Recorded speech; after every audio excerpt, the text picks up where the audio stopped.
I now call this regular monthly meeting of the MRH Board of Education to order at 7 p.m. on May 18th, 2023. I invite you all to join us in the Pledge of Allegiance. I pledge allegiance to the flag of the United States of America and to the republic for which it stands, one nation, under God, indivisible, with liberty and justice for all.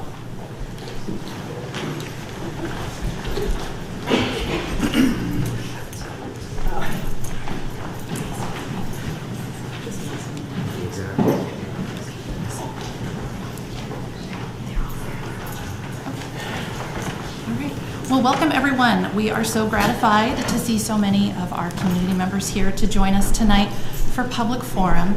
A few notes before we start public forum. We ask that you please keep your comments to 3 minutes in the interest of allowing time for everybody to speak. Please refrain from sharing personally identifiable information about students and staff. And while the board does not respond to public comment in this meeting, you may receive a follow-up email either from the administration or from the board.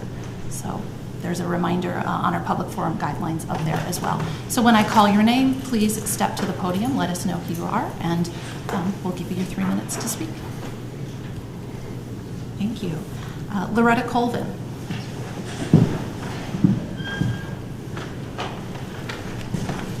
Hi there. I would like to comment on the recent survey distributed to MRH parents, which proposed moving the middle school and high school start times to 7:50 a.m. I'm a nurse practitioner who specializes in sleep medicine and a fellow of the American Academy of Sleep Medicine. I'm here to advise you that this proposal conflicts with the recommendations of medical experts, including the American Academy of Sleep Medicine, the American Academy of Pediatrics, and the Centers for Disease Control, which all recommend a school start time to be 8:30 a.m. or later for adolescents. These recommendations are based on scientific studies that show worse school performance, health, mental health, athletic injuries, and motor vehicle collisions when teens do not get enough sleep. Biologically, teens are natural night owls due to normal circadian rhythm shifts that occur during adolescence. This makes it more difficult for them to fall asleep earlier and awaken early because this schedule puts them out of sync with their normal biology. Shifting to an earlier start time raises the risk of these negative effects on our adolescent students at a time when they are already faced with post-pandemic struggles with behavioral development, mental health, and catching up on academic performance. It would be detrimental to our middle school and high school students to move to an earlier school start time. In the case of my sons, who are middle and high school students, this would mean they are arriving for morning extracurricular activities at 7 a.m., restricting their opportunity to get the amount of sleep needed to stay healthy and productive.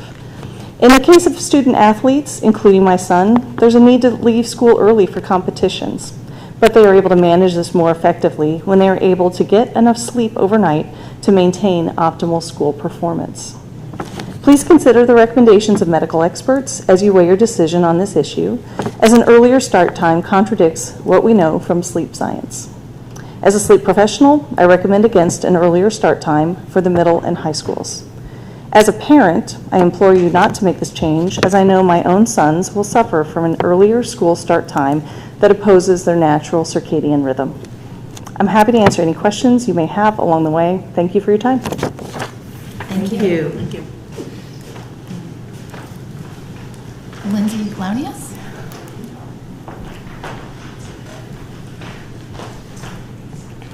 Okay. Thank you for allowing me to speak today. And I'm very nervous, sorry. Okay. Earlier this spring, I made the difficult decision to unenroll my oldest son for his upcoming 6th grade year at MRH Elementary. His teachers, Butts, Cornejo, Mackey, and Lyons, have done a fantastic job this year, and we will greatly miss them. As a result of the district's decision to severely limit the pathways and number of students on track to take algebra in 8th grade, I had to pull my son out for next school year. The difficult decision doesn't seem so difficult now in light of the news that all of his core subject teachers will not be returning to MRHE for 2023-24. I understand that 10 of 24 MRHE homeroom teachers will not be returning to the elementary school next year. That is 40% of the core subject area teachers in one school alone. Teachers of the year are leaving. Top educators are leaving. The number of educators leaving our district is alarming. This is not fair to the ultimate stakeholders, our children. This is not okay. This has me and other parents left wondering, what is the root cause for such turnover? As an elementary parent, I've learned that climate and culture surveys are given to the staff, exit interviews are conducted, and programs are in place to understand the turnover. Those are all great first steps. According to a 2022 MIT Sloan Management Review article of industry-adjusted attrition rates, unhealthy work environments are over 10 times more likely to be the cause of employee turnover than compensation or work-life balance. The leading causes of these unhealthy work environments included failure to promote diversity and inclusion, workers feeling disrespected, and unethical behavior. Even more concerning is that departing employees often do not cite these conditions during exit interviews. But the signs are often visible in higher turnover rates and low satisfaction among the remaining employees. As I reflected on my earlier question, what is the root cause of the turnover? It brought me here tonight. I want to better understand how the board works to better the district based off of the climate surveys, communication surveys, and exit interview results.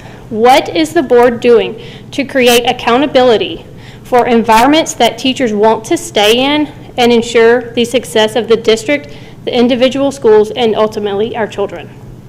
Thank you. Thank you. Thank you.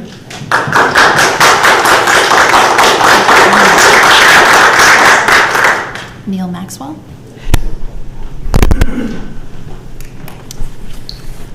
Hello, my name is Neil Maxwell, and I am a junior attending MRH High School, and I am speaking on behalf of many concerned members of the student body on the impacts of the current administrative circumstances. This past Tuesday, the cross-country team was called for a meeting, and we were all just expecting to talk of summer running and how to stay in shape. But instead, we received emotional and heartbreaking news. Our beloved coach, Dr. Rizuko, will not be returning next year to coach cross-country or to teach at MRH High School. This was a shock for everyone. After finding out that our principal, Dr. Grauer, and our assistant principal, Dr. Smith, will be leaving the school district, this was another loss for the student body. Dr. Rizuko was a dedicated teacher and coach of the cross-country team for 11 years at MRH. I have known him for just 3, and he has changed my life. Last month, you, the Board of Education, awarded him with not only High School Teacher of the Year, but with School District Teacher of the Year. He is extremely involved in student success and has helped dozens of students break barriers they thought impenetrable. He was the latest of several hard hits on the student body. The first was our principal. Dr. Grauer has impacted and changed the life of every single student and staff member that has ever walked through his doors for the last 14 years. The entire culture of this school has been shaped by this man. As he leaves, the culture will go with him. We pride ourselves in our history and culture of our school, but how will that be upheld by this new leadership? Not only have we lost one admin, but we've lost both. Dr. Smith was another champion of the students, always supporting us whenever we needed it. And finally, a teacher for many years who supported the value of the students through advising student council is also leaving, Mr. Oudebush. As a student, I started to wonder why they and many other staff members in our district would decide to depart from a school they were so invested in. We can tell something is off. This is why I ask you, the board, to be completely transparent with the student body. We need to know if the standards and expectations that the MRH students and the MRH faculty have are being upheld and improved upon by the new administrative decisions. As students, these actions impact us the most. And we are feeling that you are not recognizing and thinking of the student body when making these decisions. We have great trust, confidence, and relationships with our past administrators and teachers, and it will be hard to move on. But in order to do this successfully, we must have full faith in the decisions of central office and the Board of Education. We must be assured that our values matter, and we must be assured that our relationships matter. We ask that the board set up a forum discussion with the student body in order to have our questions answered and our voices heard. Thank you. Thank you.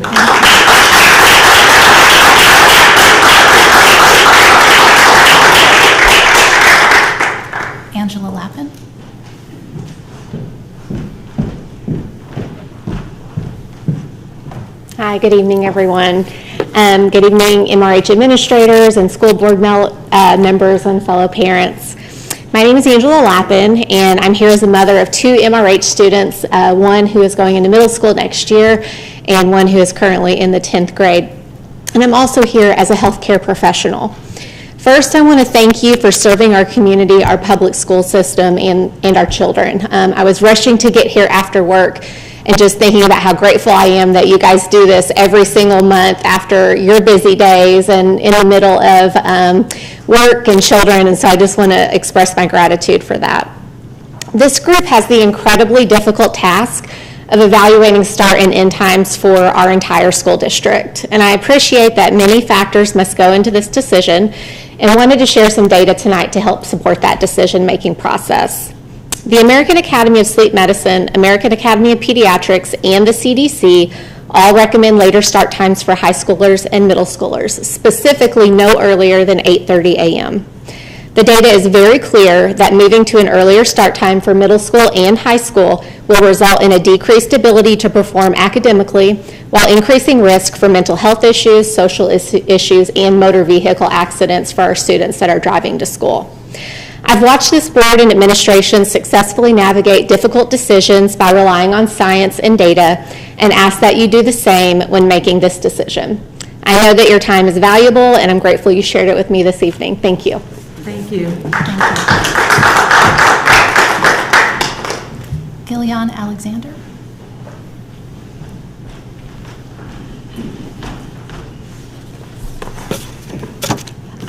Okay, I'm nervous. I feel better saying that. So, okay. My name is Gillian Alexander. I'm a former middle school teacher, math and science for 12 years. My family moved here from Eastern Canada in 2017. We chose Richmond Heights as our home for the same reason everyone else that lives here in this community did. The Maplewood School District is special. The diversity, the mission, the teachers, the learning philosophy, it's special. Oftentimes in life, we see failures as setbacks. However, those with the growth mindset recognize that failures are a springboard to improve upon existing conditions. With this being said, it's been encouraging to see the Maplewood School District adopting a growth mindset over the past few weeks. For example, the town hall meetings, the open Q&A, the quick surveys show me that as a school community, we recognize that there are some current issues, and we're already starting to work towards solutions. I'm happy that there's been a salary increase approval. I'm happy that discussions have started with start times for the elementary. I'm happy that it has been noticed and recognized that the elementary school has longer teaching days. This evening, I'm here to express my concern on teacher retention, specifically at the elementary school. In particular, I'd like to address the teacher exit interviews. The primary concern is that for existing teachers, these exit interviews are inconvenient. I understand we can't make these mandatory, but at the very least we need to make them accessible for the teachers. Problem number one, as of yesterday, there were no more time slots available for the exit interviews, leaving some teachers' voices unheard. Problem number two, the last available time slot for exit interviews is 3 p.m. That means that the majority of time slots are during school hours. This creates two issues. First, teachers need to get subs to cover their classes using their own personal time to cover. And being a past teacher, I would drag myself sick to work because trying to get a sub and creating a plan it's a lot of extra work. Okay. Good back here. Okay, using the personal time to cover. Second, having to go off site is not ideal. So my call to action this evening is simple. More time slots need to be made available for the exit interviews. My solution is that additional interview time slots need to be made available after school hours and/or classes should be covered so the collection of necessary information is made possible. As mentioned earlier, this valuable information from existing teachers promotes a growth mindset. It will help the district avoid future setbacks and allow Maplewood School District to spring forward. Thank you. Katie Corcoran. Hello and good evening. My name is Katie Corcoran and I'm a junior here at MRH. My family has been part of this district for over a decade, and I'm proud to say that I'm an incredibly active member of this community. For many years, I've appreciated being part of a district that prioritizes student-teacher connections and student voices. But there's been a shift in this prioritization that is palpable, and it's felt by the entire student body. My usual emotions of joy, love, and pride for this school, this district, and this community are being replaced by emotions of anxiety, fear, and even anger. You are all so passionate about our schools, and we are grateful for the effort you put in to represent us and our families. But we don't feel represented right now. We don't feel fully represented anymore. Much of the student body feels lost and unheard. Much of the student body feels confused and angry. For the first time in recent memory, there is an unignorable problem with staff retention rate in our schools. For reasons unbeknownst to us, we are losing teachers that represent the core values of this district. We are experiencing a loss of growth opportunities for our treasured staff. We are entering a crisis in confidence on all fronts. We recognize the efforts currently in place by the board and our administrators to address these challenges, but we also believe it is not enough. We believe that the solution is not to cross our fingers and hope that the problem fixes itself, to hire a few more teachers and let a few more quietly leave. Instead, this is a time of change, and we need your support through it. We want more transparency and commitment to truly listening to us as students. As such, I second Neil's request for a meeting with a few of you in administrative positions and school board positions to further discuss your vision for the future of our schools and the students' place in it. We appreciate your consideration. Thank you for your time. Thank you.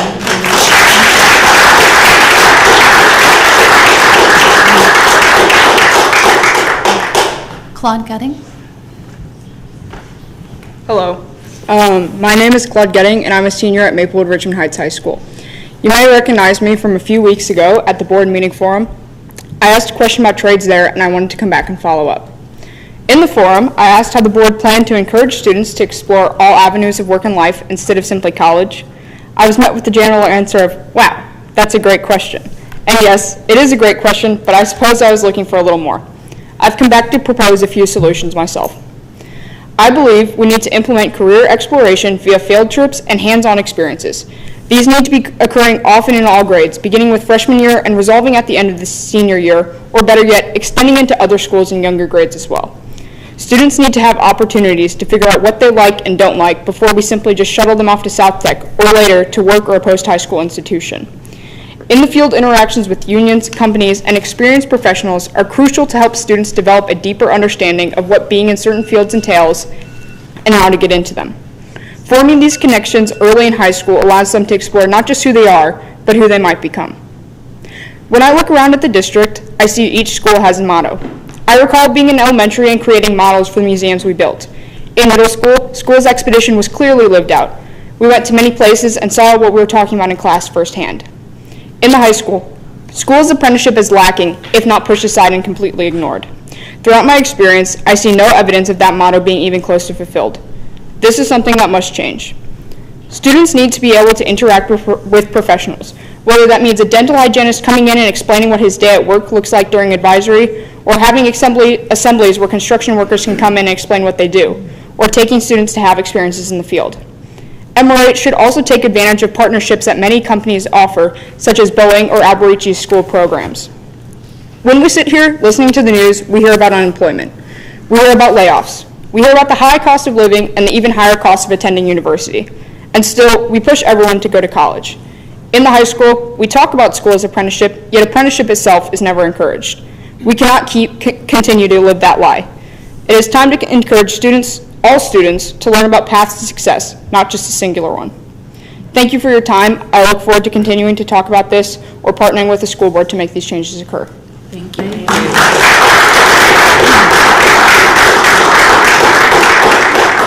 Trent Colbert.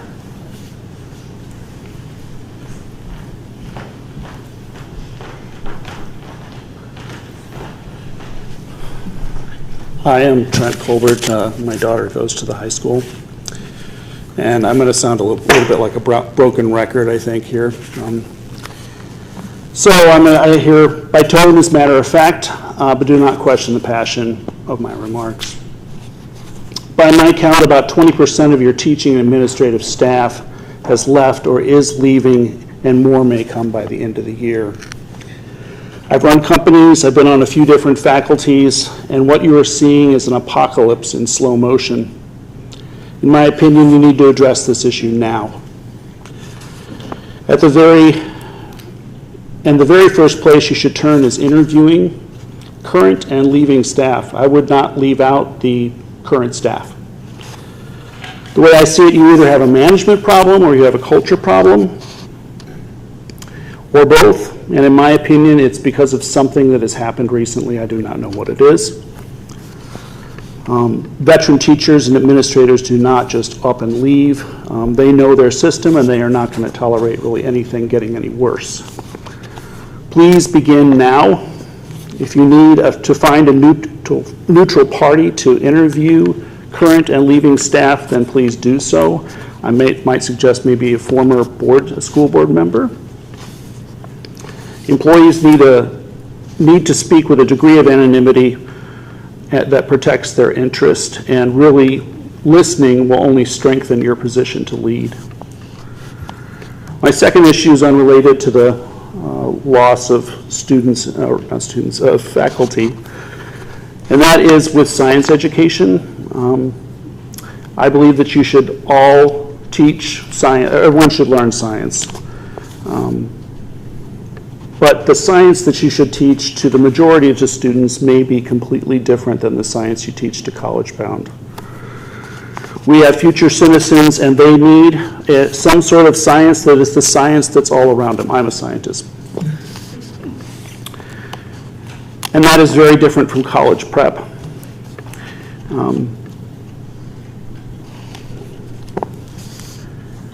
So I'm primarily talking about the sciences. It's not a teaching problem, it's a curriculum problem.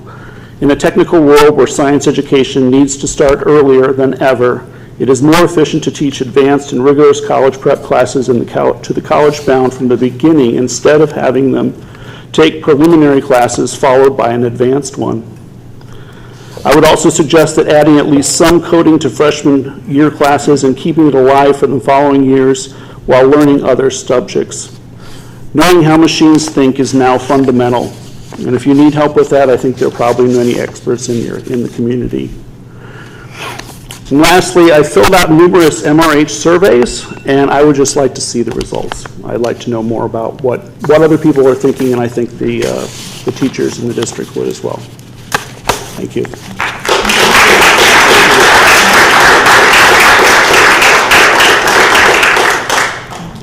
That does conclude our public forum. I encourage you all to stay, and I want to express our gratitude for all of you coming and sharing your perspectives with us. We deeply appreciate hearing from you in person and hearing your perspectives and impassioned comments on the way that you feel about our work on the board and likewise in the administration.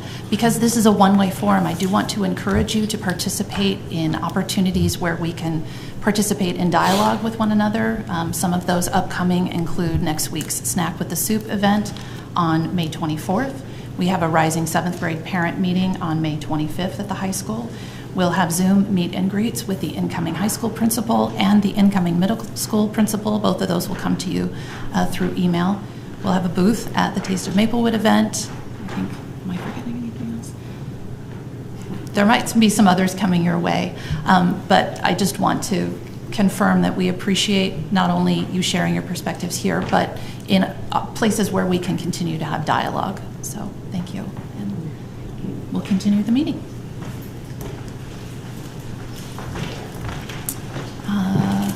Item 2.01, approval of the consent agenda. Can I get a motion?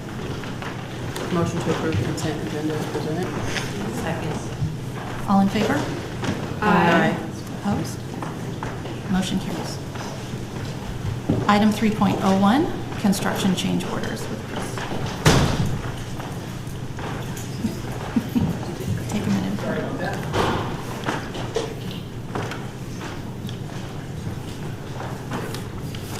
Okay, so tonight for your consideration is change order 32.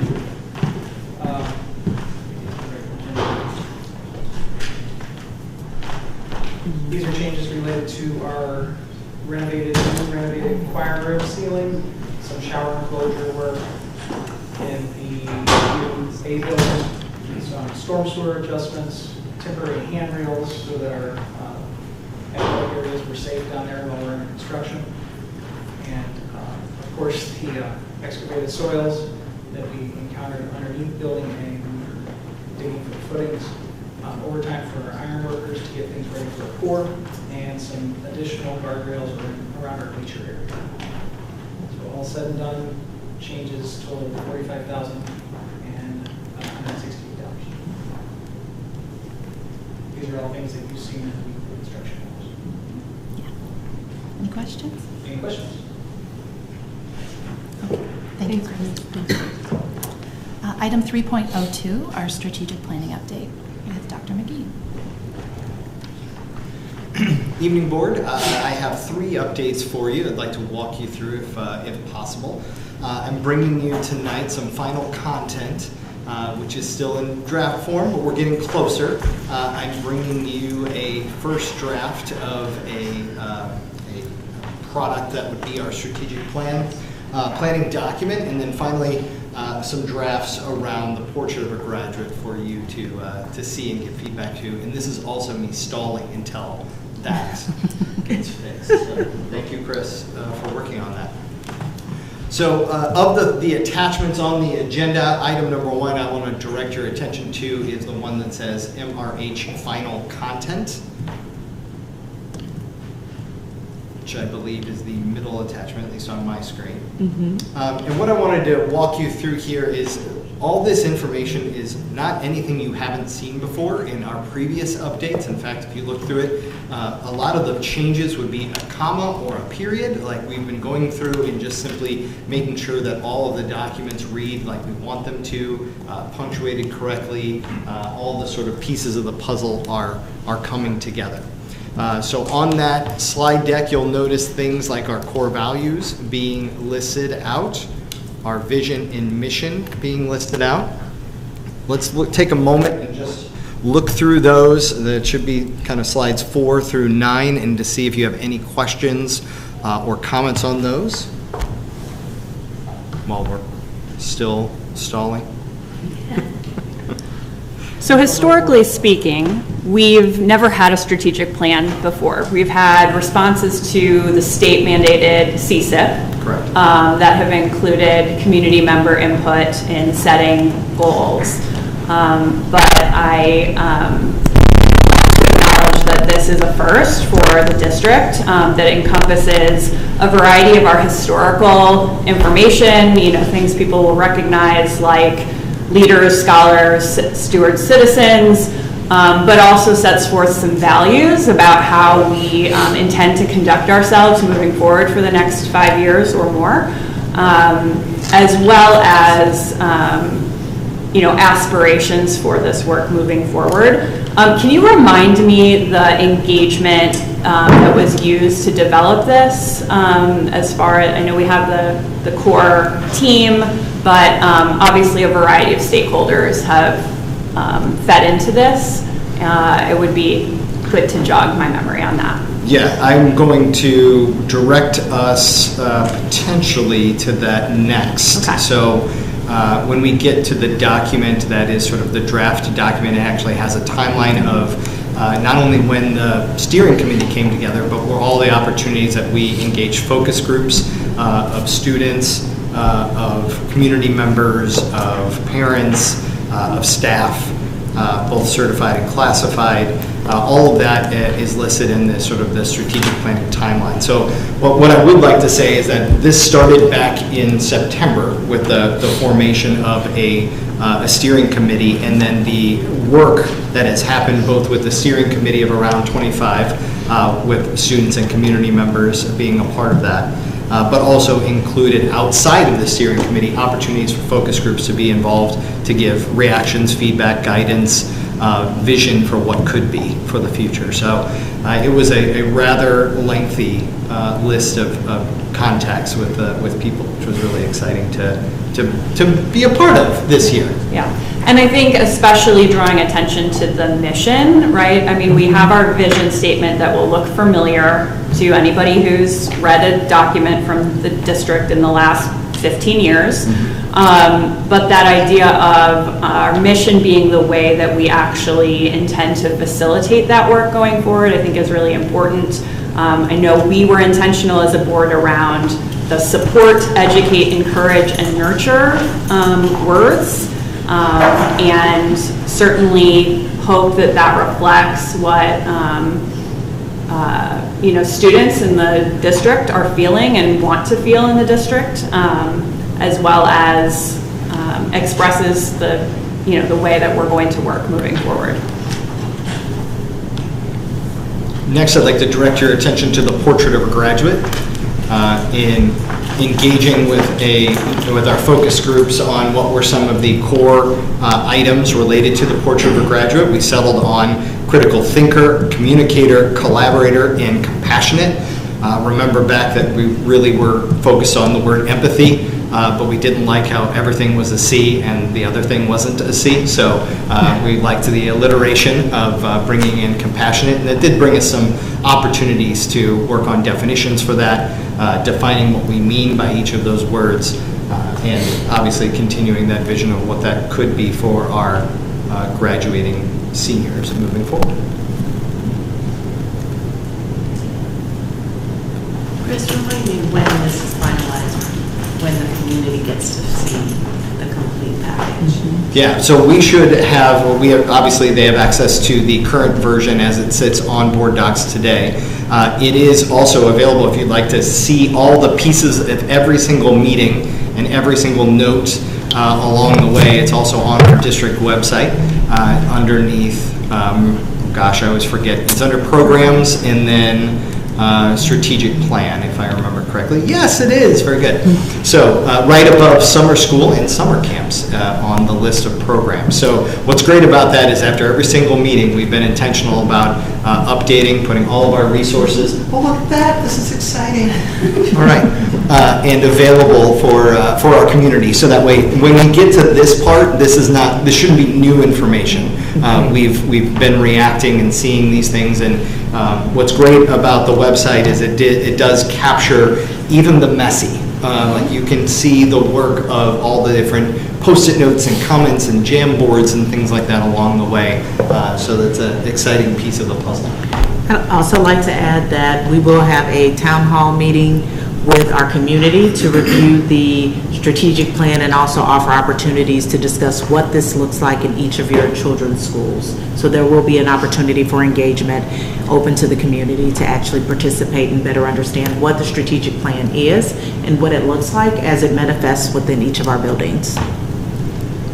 I appreciate that, again, having been part of the previous CSIP processes that included, 2 students here, a handful of community members there, and what's presented is the final project. Appreciate the sharing of the messy. I think, even your goofy Zoom photo snaps are, proof that there is engagement, while also recognizing that this is evolving.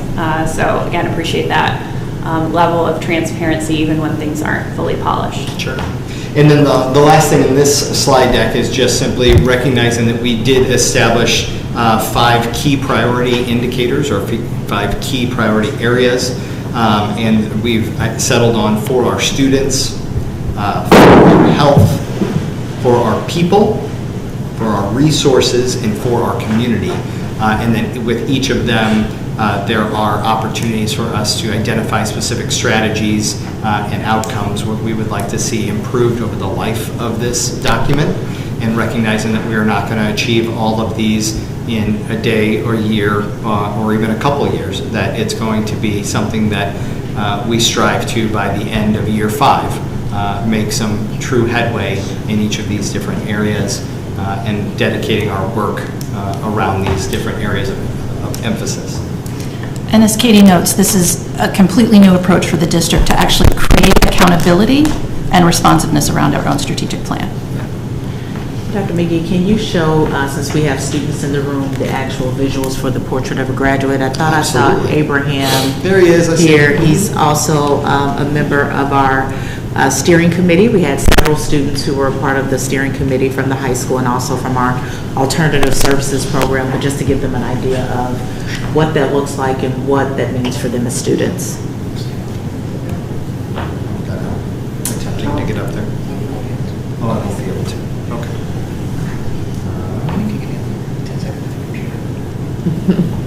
It is this one. They're all three attachments. So Dr. Jameson, do you anticipate developing some sort of progress scorecard based on things like increase overall staff retention rates over the 3 years? I'm glad you asked. Yeah. So actually, with a lot of the work that Dr. Ambrose Phillips has done this year to maintain the current structures in place around hiring, so currently the way that it is scheduled is that the assistant superintendent sits in all of the interviews, and so as been highlighted during this time, that is a lot of interviews. So just think if you're interviewing 7 candidates for one position and there are multiple interviews, you could be sitting in 35 interviews for one position. So that was part of the work that was supposed to be done this year. But with our current strategic plan, you will find that all of the areas and the goals will have accountability metrics. We will have a district scorecard that will be on the district's webpage so that our community can see how we're progressing on the goals that have been established. You will also find as the new year begins that we will be presenting for the varying goals monthly updates so that the board can be kept abreast of the changes that are being made and also how that's showing up in the areas we identified. So we are continuing to move forward to increase outcomes with students. There is a goal around culture in the district as well as continuing to look at survey data. We currently do post survey data that is presented to our community. They are linked into the board agendas as those are actually given. So tonight when I get to one of my agenda items, that will be one where the survey to date is actually attached to the board agenda item. But I'm excited about the direction that we're moving in and the transparency for our community about how we're showing up, not only from a social emotional standpoint, but academically for our students as we prepare them, as Claude mentioned, into the workforce, but also into post-secondary, because that is critical right now because a lot of our students don't necessarily go post-secondary. They do transition into the workforce, and we need to offer opportunities for them too. So Claude, I did hear you, even the first time when I listened to your capstone. So thank you for coming and presenting today. Question, Dr. Jameson. So are all the surveys that have been sent out currently posted, the results are currently posted? They are. They are. I believe that our communications director, Ed Rich, pushed out the last survey that was sent to community related to the constant contact newsletters that are sent out by the schools. So the previous feedback that we received from community was that there was a mixture of information in those newsletters, and so we sent an additional email out to parents, in our community asking what is it that they were looking for within the individual school newsletters, and then what do we want to see from a continuity standpoint across all of the buildings. So what should be constant across, and then what things should allow autonomy for principals to actually put into the surveys. Other surveys are actually linked to board agendas. So the climate and culture survey, which is anonymous, that actually is disseminated through the Department of Elementary and Secondary Education, is on one of the previous board agendas, and the family survey around start and end times is still open. I do have preliminary information that will be presented today that is also linked to the agenda item. So every survey that has been distributed is actually presented to the board. I will say now, the feedback that the community gave before, that was an area or an opportunity for growth, and so we did want to ensure that there was transparency when we do survey our community. So feedback received, we make a response and a change, and that information is public. Dr. Jameson, just a quick question about, or I don't know if it's a suggestion or what, but the surveys aren't the end-all be-all of our decision-making. They're just part of the process. And I was hoping that we could also, when we finally do make a decision with regards to, a staff change or system change or whatever, also include those other pieces of information that went into the decision, so people understand that it is not just an arbitrary or capricious process. It is something that takes into multiple, or there are multiple factors that go into every decision. Thank you for that. And you'll see an example of that for the presentation later on the start and end time. So I know it appears sometimes that those decisions are made that way, but there are other factors that are considered as we make decisions. So thank you for mentioning that and lifting it up into the space. So on the document that we're going to get on the screen eventually, there are 4 different layouts for the portrait of a graduate. At our last steering committee, we did a little dot activity where we had our steering committee give us feedback, and they landed on one of them. So you will see that in the draft document that I will show next, maybe, and then. That landed sort of the zigzag, if you will, of the boxes with the sketch of the high school in the background. I would just direct your attention to the other ones that are available in that attachment. There are 4 that are available there, and I welcome any feedback from the board on designs that you like or things that stood out to you. There are a number of edits that need to take place between now and June. So knowing I've got an ongoing running list of all the little things that you notice that you read it 17 times and there's 2 thes standing next to each other, and like your eyes just go right over the 2 thes. So anything that you guys notice, I welcome that feedback, and that if there's anything design-wise that interests you. Oh, good, perfect. That's what I want next. So the last attachment you'll see there is the draft document. This is what we intend to end on in June when I bring you a final copy. And it will look similar to this with, of course, your feedback associated with that and things going on. So we've got things included like the history of the district. We're hoping to get that down to one page, just so we're not indulging in that.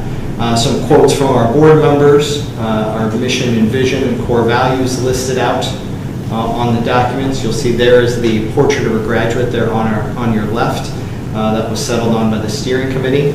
And then you'll notice with each of the priorities and goals, there's an opportunity to have a similar layout on each of those sections, so it's easier for people to read, understanding what the goals are, what the strategies and outcome measures associated with that. I will note that, for example, sometimes on the screen you'll notice that the white lettering with the green box, okay, that does not meet accessibility standards. So while the graphic designer is great at their job, obviously, we do want to make sure that our document is accessible for all. So those are little things that we need to tweak and make sure that everybody gets a chance to engage in this work. But if you've been following along on board docs and got the early copy of this, you'll know that there's been at least 3 to 4 updates before tonight's meeting because we've noticed little things here and there. We want to make sure that we bring you the best possible document tonight, and that's what we intend to do the next time that we're together in June to actually act on this. Any other questions on the document or feedback? Actually, I have a question. Is there a plan to have it in multiple languages, or is it just going to be primarily English? That's a good question. I can ask about that.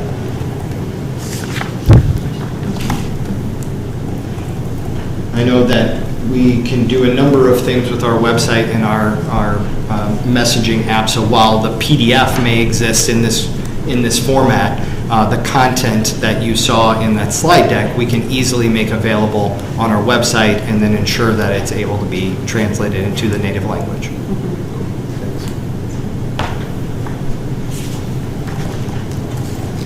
Thank you, Chris, for all of your fantastic work on steering this project. Thank you. Really pleased with the outcome.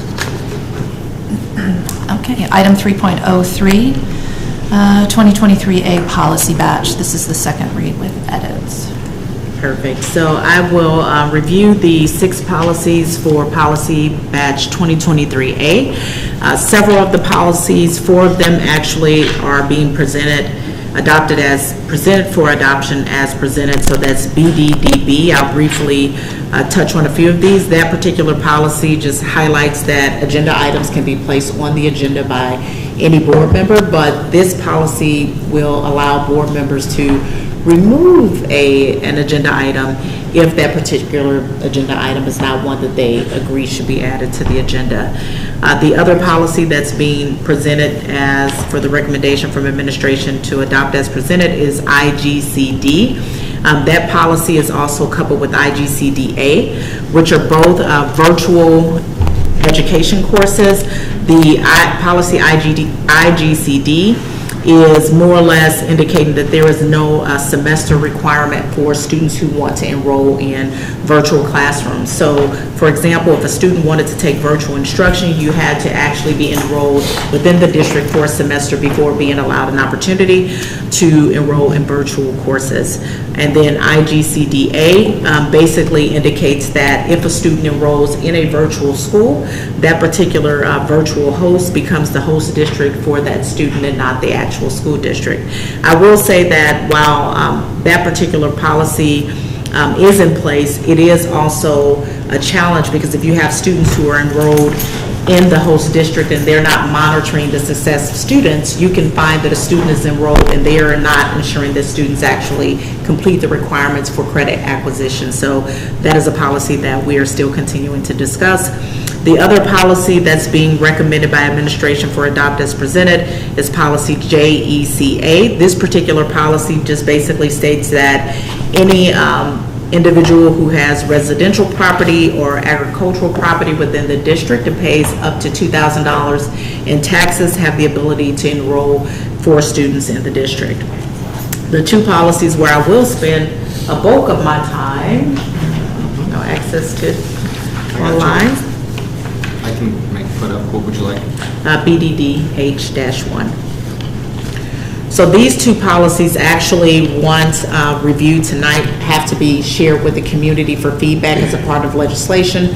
So the plan for this particular, these 2 policies, once presented tonight, is to actually have them to go out in our weekly newsletter and then having community to provide feedback on these policies. So for BDDH, as reviewed before, this particular policy allows for individuals who are residents to place items on the agenda. We do currently have a policy that allows this to occur. The difference for this particular policy is that a process needs to be in place. So some of the changes that we actually added from the last board meeting was around including the opportunity for those individuals who want to put items on the board agenda to schedule an opportunity to meet with a member of administration. So before placing an item on the agenda, the individual would actually have to meet with the superintendent and their or one of their cabinet members. This policy also outlines that individuals who want to place items onto the board's agenda, they will have to be residents. So what's interesting about this particular policy, we currently have a policy which a lot of our students had an opportunity to experience where an individual, you do not have to be a resident, can actually come and speak during public comments, and you get 3 minutes to do that. This also allows that to continue to take place, but also adds another layer. The other changes that we modified for this particular policy was to include 20 business days from the time that that particular resident has submitted the information, met with the superintendent, and then completed their written request to the secretary, which is Ms. Kat Norton, and then from that particular piece, that item will be added to the agenda. We did add a 10 business day buffer to allow an opportunity to review any items that are completed or uploaded by the public. We are discussing a procedure for that to make this a seamless process for our community. The other items that are actually included is that if an individual wants to add an item to the agenda, they are able to do so. However, if it's been an item that has been previously discussed, that particular item would not be placed on the agenda. We are allowing 2 resident-initiated agenda items to be placed on the agenda, and if that particular individual does not upload their information within the time frame provided, that item would then be pushed to the next agenda meeting. The residents will be provided 5 minutes to present their information in public, and the other components that we've added for this particular policy is that 3 residents to present at one time on one item. The policy also outlines that the board will not engage in dialogue or decide any business on the matter. So the previous policy that was submitted gave the opportunity for the board to engage in discourse. And this particular matter, as Madam President shared before, if there is a response, that response will either come from the board president as outlined in the modifications and or from the superintendent or a member of their cabinet. So those are the changes that we're recommending for policy BDDH. This has already been vetted and reviewed by legal counsel and approved for dissemination to the board and the community for feedback as outlined in the legislative bill that was passed. I welcome you may have for BDH1. I know that the origination of this legislation in Jeff City is primarily motivated by an effort to undermine the validity of public education and to continue to sow division between school districts and parents. That being said, we are compelled to comply with having a policy on this. I feel fairly confident that these parameters allow us to continue to engage with our community that I trust will be not exploitative of a policy like this. I do think we should reserve the right, like with any policy, to come back and visit it if we have some challenges as it is being implemented. But I think as has been our way of saying, certainly we may not always agree, but we are always willing to hear what various perspectives exist in the community. The second policy is policy KC. And if you recall, the initial policy required the board to complete a community engagement plan. Keep in mind that we currently have a policy in place that outlines how the board as well as administration interacts with the community. So this particular policy with the modifications basically is ensuring that we continue the ways that we engage with community. So utilizing the policy just discussed, BDDH-1, also allowing our community to share their concerns or perspectives during public comment. Also, in addition, our community can write to our board members. The information is actually posted on the district's website, in addition to serving on committees and any other opportunities as mentioned earlier, whether it's the Snacks with the Soup or other engagement activities outlined by the board. So this particular policy does not require us to annually review it and vote. So this allows us to continue to operate under the current policies and the work that we're doing. So just to give an idea of where we're going with this, Mr. Stroud is currently working to develop a Family and Community Engagement Committee to identify a vision for what engagement looks like for our district. This includes providing opportunities for learning through workshops and things like that monthly for next year. So we're excited to bring that to our community, whether it be through book clubs. I had a dad, Mr. Michael, who indicated he'd love to be a part of my book club, or if that's individuals wanting to actually have learning around how to support a student with anxiety, which we've recognized has been a growing opportunity in our community. So those are the two policies with the modifications. I welcome any questions for policy KC. I just want to point out that even though, and we welcome the community emailing individual members, that email then gets sent to the entire board and then is only responded to by either the board president when appropriate or by the administration because of the rules, some of which were just mentioned. It won't be the individual board member that's responding, unfortunately, because of those rules.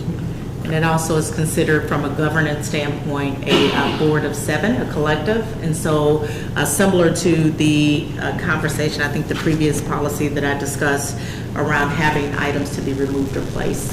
So that, thank you for looking that up. And just to confirm, some of the work that we did in our last work session to conceptualize what community engagement might look like for the board will be captured in that plan that Mr. Estrada is putting together. Yes.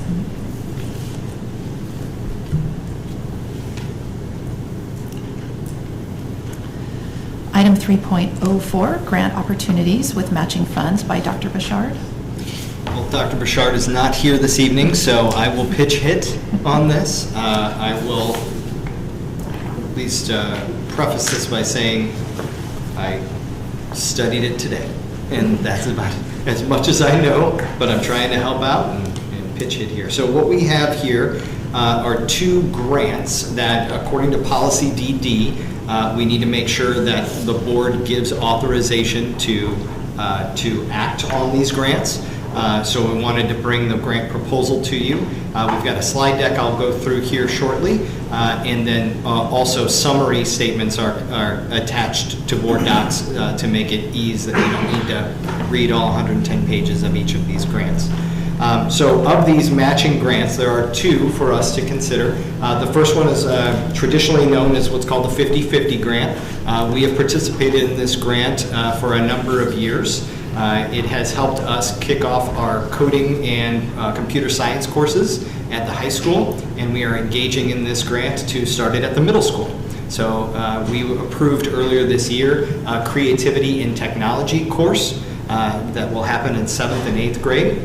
And that will allow our middle school students with an opportunity to learn app development, coding, and a lot of other really amazing opportunities. So that new course being offered next year will feed directly into our high school Project Lead the Way program that was established a number of years ago and provide students a pathway into computer science. So what you see here is just sort of the general thing associated with it, which means that DESE helps us start this. It's a 50-50, so basically whatever we put into what we think we need for the course, whether it's teacher devices, student devices, consumables for the course, anything along those lines, DESE will fund half of it. So that's what you see here is our estimate to start up the cost of the Creativity and Technology course of $13,000 being divided equally between us and a request for reimbursement from DESE. Any questions on the technology and engineering grant? What happens once it starts up, Dr. McGee? And this is a startup grant, correct? Correct. And then we are not able to go back for that same course. But should we expand our options and our experiences, then other things open up for us. And we do have a 3-year, I guess, moratorium. So we could go in 3 years from now back for this same course for a 50-50. So the hope is that all the supplies that you need you get in that first year, and then you reuse them for the following 3 years, so that you don't have to not do the class the next year. Exactly. Right. And obviously the grant knows that devices have a planned obsolescence. So within those 3 years, we are able to reach out for reimbursement associated with that. It also encourages us to find new awesome courses that are in the technology and engineering strand and provide those. Sir, what am I missing? Did I do okay? Yes. Love it. All right, then I present the second one to you. I was going to look up what COPS stood for, and I forgot to do that, but I did see and add the School Violence Prevention Program, the SVPP. This is a federal grant through the DOJ. And it allows us to apply for reimbursement through federal funds, specifically around safety and security. Working with Dr. Dietrich, Dr. Bouchard identified these items connected to the safety committee. And then these items were directly related to the conversations that were had in the safety committee. And these were the ones identified that also met the criteria for the grant. So there are very specific rules associated with it. So it had to be sort of that overlapping Venn diagram of our needs from the safety committee as well as the rules of the grant. Oh, community-oriented policing services. All right, there we go. COPS grant. There you go. And a little historical context on this particular grant. We have been the recipients of this grant, well, the benefactors of this grant in the past. A number of years ago, Maplewood Police Department, through the hard work of Administrative Sergeant Martin, secured this grant, and then we partnered with them, and they were able, with that money, we were able to install our first surveillance system in this particular building. Don't remember the year, and I remember it was a lot of work, and it was somewhere around 87, 57 cameras, something like that. So this is in the same vein. That's the partnership with the police department. Otherwise, we would not be able to get this grant because we would have gotten it already. So this is our effort to bolster our security.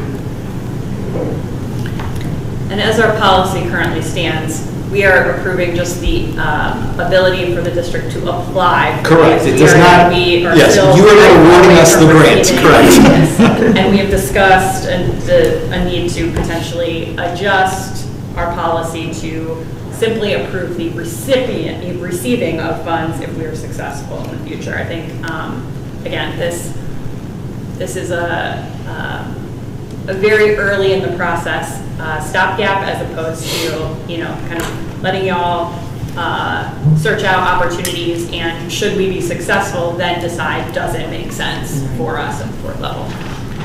I'd like to add also to this, the Department of Elementary and Secondary Education did award funds statewide, so we no longer have to purchase our own safety app. They actually approved, I think it's Raptor, for the full state, so that's an expenditure that we actually will not have to pay for, which is fantastic.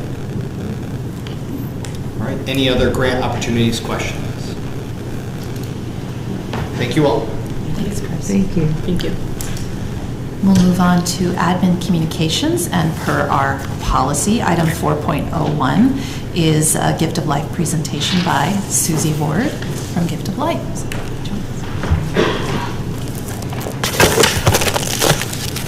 Good evening, everyone. I promise to be brief. You have a full agenda and many important items on your agenda. It's also a thrill to be back in the district. I used to work for Character Plus for about 14 years, so it's nice to see familiar faces and to see that continued journey of character education. It was a sweet spot when I heard core values for your graduate portrait. And as you listen to this presentation, please think about those four of, if I got it correctly, critical thinking, communication, collaboration, and compassion. Nice. See? All right, see? Yeah. So, yeah, please just think about that. So I work for a nonprofit called Gift of Life. And we've been around for 25 years. We just celebrated our 25th anniversary 2 weekends ago. And what we do is we educate high school students about the importance of organ, eye, and tissue donation. Our free program is unbiased. It's also very important. It is unpersuasive. Our goal is to not to come into your classroom and say every student should go when they get their driver's license that they register yes to be an organ donor. We're just saying here's information, here are the facts. Since most of these students are going to be minors, their parents or guardians will be making that final wish, and we want the students to have a conversation with their family and their loved ones. So please do not feel like this is something that the district has to do. We just want to educate the students, and there is a way that they can opt out if parents were not comfortable with this topic. But in the last 25 years, we have educated over 400,000 students. And we have a very short survey that just shows this is the first time students have heard about organ, eye, and tissue donation. And don't quote me, but I think the number is about 40% of students that when we talk with them, it really is the first opportunity. So in my presentation, who we are, obviously it's Gift of Life, but we also have worked with DESE, Mid-America Transplant, Midwest Transplant, and also Missouri School Board. So they all support this. And it is a free online program called Learn Lifesavers that the teacher can do it whenever it's convenient for them and align with their curriculum. But we also do it virtually through Zoom. We did a lot of that during COVID. But I live here in town, and I'd love to present it in person. It just makes it much more engaging. So the reason why it's so important is that every single day, 107,000 people wake up hoping today's the day they get a phone call for a life-saving organ or tissue transplant to enhance their lives. Sadly, every day, 22 people a day pass away on the waiting list because there's not enough organs available to meet their need. So our goal is to help save more lives.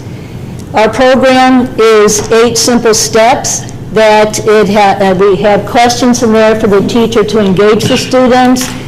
They have some true-false questions about, there's 6 major myths on why people say no, and I'll just give you the truths, that anybody could be a potential donor regardless of age, race, or health. It's not so much how old a person is, but how healthy that organ is.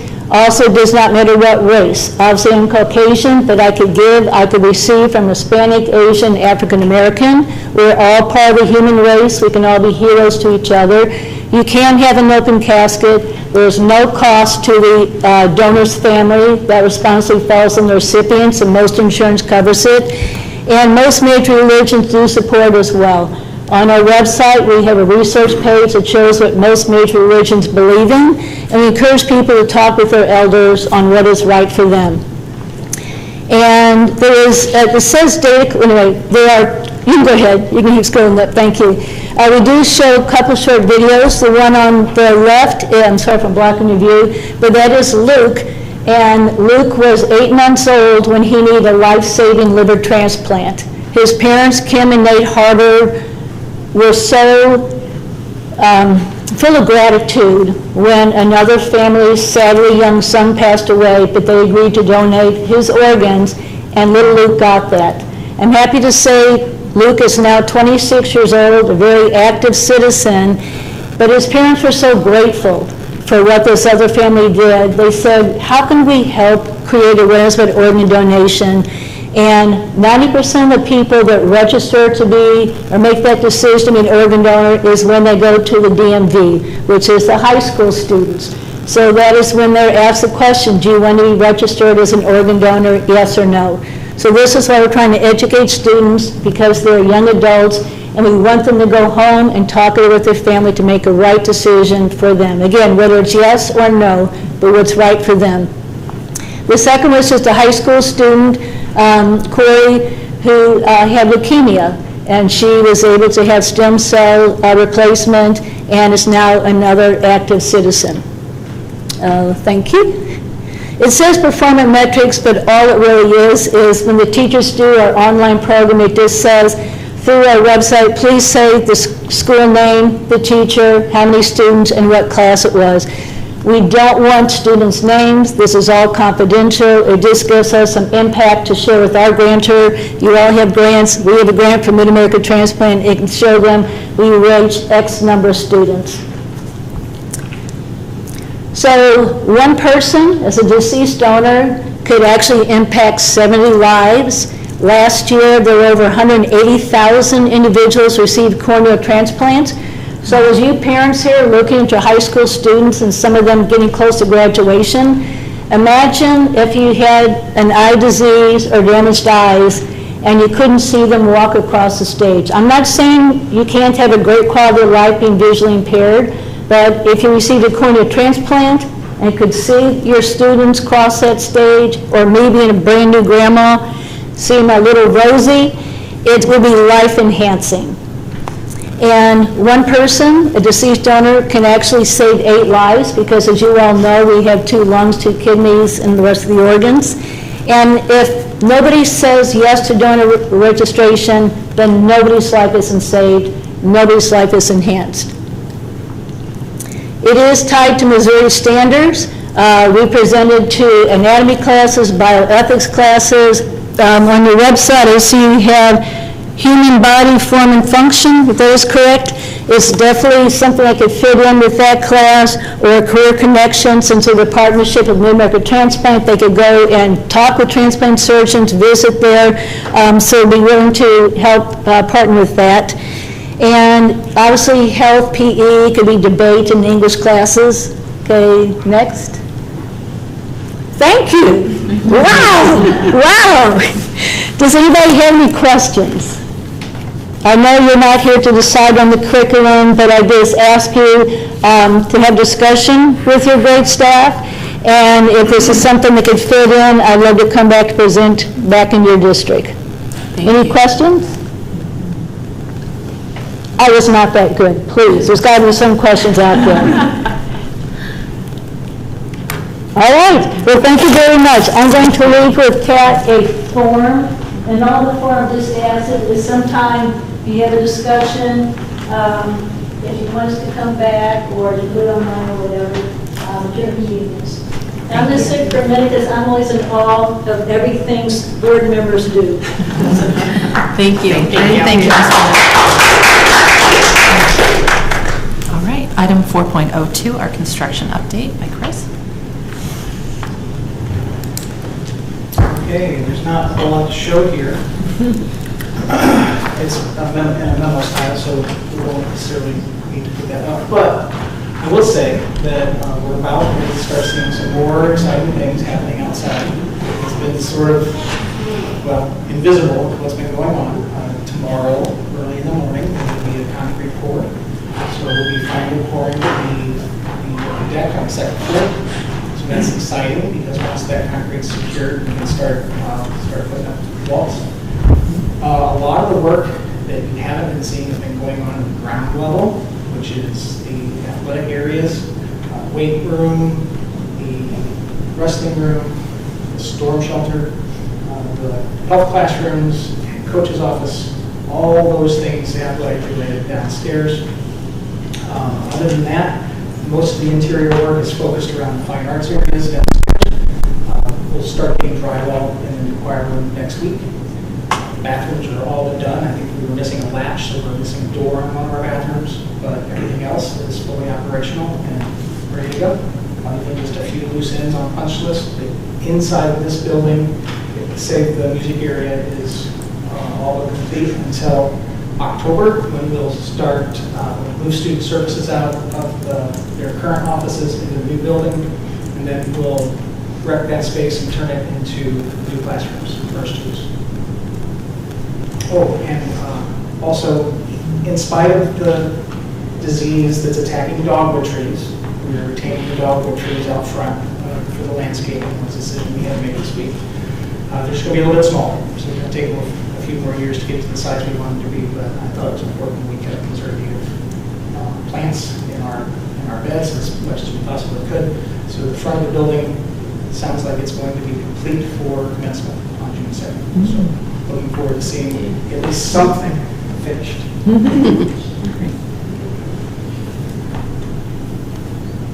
All right, if no questions, go ahead and move on to item 4.03, which is our Prop E progress update video. Driving. So tonight, I was hoping to provide you a different perspective on the construction. So we're at Building A, of course. Look, there's our transportation director. This was the day of the pour for the ground level section. I want to say they completed it in just over half a day. I climbed about 6 ladders to get this perspective, but I thought that it was a unique way to get a sense of the scope, the size of the project. They pumped the concrete out of a truck through that pipe, which towers in the air at 40 feet. This is them smoothing it out, and this is kind of the process that I think is going to be repeated tomorrow morning on the second level. So, and there's our chief financial officer, always watching over the project. So, all right, and there's the superstructure. These are the folks who are bricking the elevator shaft. They work on this platform which rises and descends hydraulically. It looked pretty frightening to me, and I'm not afraid of heights, but the pace of progress is just remarkable. It's interesting to be there for just simply an hour. Shout out to some of our contractor partners who had to do it. Okay, next, we're walking into the Fine Arts Wing off of Martini. The space that you're going to see here, that's the restrooms are all fully functioning now. This space is obviously not ready, for occupation, but that will be fine art space.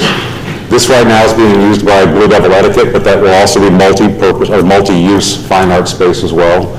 Before they knocked down this wall to create those rooms, some of the students begged to create graffiti, including Matt Norton. So anyway, they wanted to do it, and then it got torn down. But anyway. And I thought I would give you a little peek of, speaking of fine arts, this is rehearsal for graduation.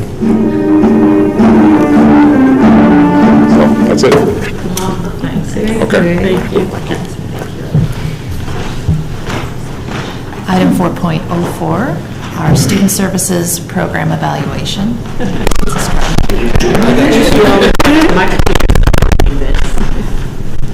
Oh, that's all right. McGee's the driver? He knows how to handle. Good evening, everybody. I'm Vince Estrada, Director of Student Services, here with the annual or semi-annual program evaluation. You can go to the next slide. Thanks, Chris. I always say this because I mean it. It's been just an honor and privilege to serve as a Student Services Director for MRH since 2001.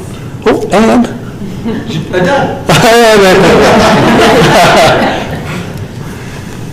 Well, he's queuing that up. What I will say, what's interesting about presenting to this group is that if you look to my right, it's like a hall of fame of former Student Service Directors, Dr. Benita Jameson, Dr. Shonda Amber Phillips, and Dr. Chris McGee. All were Student Service Directors in their previous life in their previous district, and they were friends and colleagues. And so when I'm presenting, I'm like, well, they actually might know what I'm talking about, so I better bring sort of an A game to this event. Just to give you a quick brief overview, MRH created a Student Services Department in around 2000. It covers about 18 areas, and really when I look about the scope of the work, it's really almost all focused on educational equity and access and making sure that we're creating a level playing field for our students. My direct teammates are our school counselors and our school social workers and our school nurses. Those are part of our team. They're great folks. But we work in partnership, as you guys know, with our teachers and the admins. It's a tight-knit group here at MRH. But so, the Student Services covers counseling and guidance, nursing and health services, social work. The interesting part is enrollment residency. That seems kind of mundane and kind of just a basic sort of enroll your kid in school kind of thing. But it really is the entry point for a lot of our student services work. Because when we meet families for the first time, that's our first contact with MRH. But often we learn about that student, about their needs and ways to get them started to level the playing field for them. So if they have a disability, if they need a 504 plan, if they're unhoused, if the student's in foster care, we learn about that at intake. So it's a really important part of our work. That's when we start getting them connected with the services that they need. So I don't want to give that short shrift. That's a really important part. And when they asked me to be in charge of enrollment residency, I thought, oh, okay, it sounds kind of bureaucratic and administrative, but it actually was fantastic because it had an opportunity to meet families at the beginning and get them connected with what they need. Next slide, Chris. So just a few program area updates.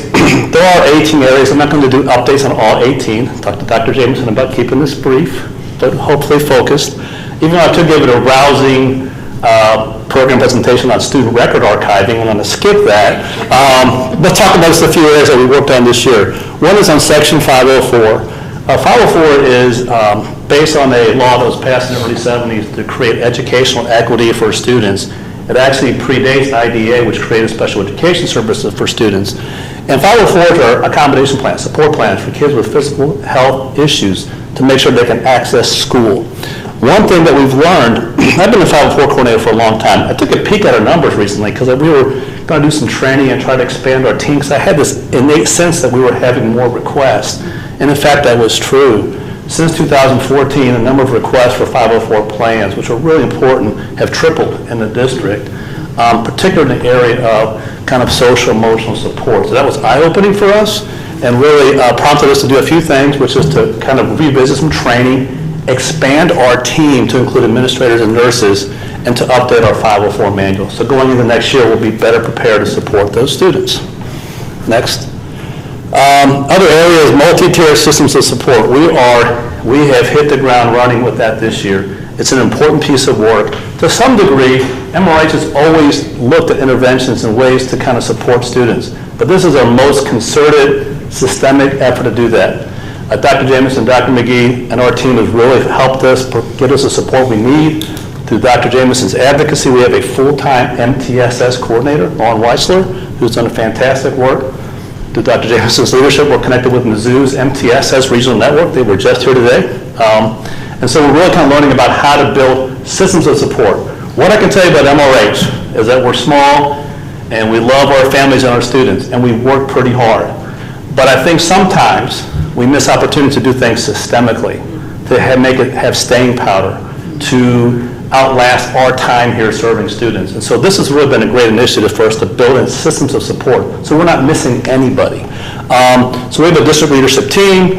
We've drafted an action plan. We did complete self-assessment throughout the year to see where we're at. We set some goals for next year. One of our biggest wins is that we implemented social emotional learning screeners for all students, K-12, to make sure we're not missing kids who need some extra support, and we're using that data to kind of build out some Tier 1, Tier 2 services for those students. We're very excited about that.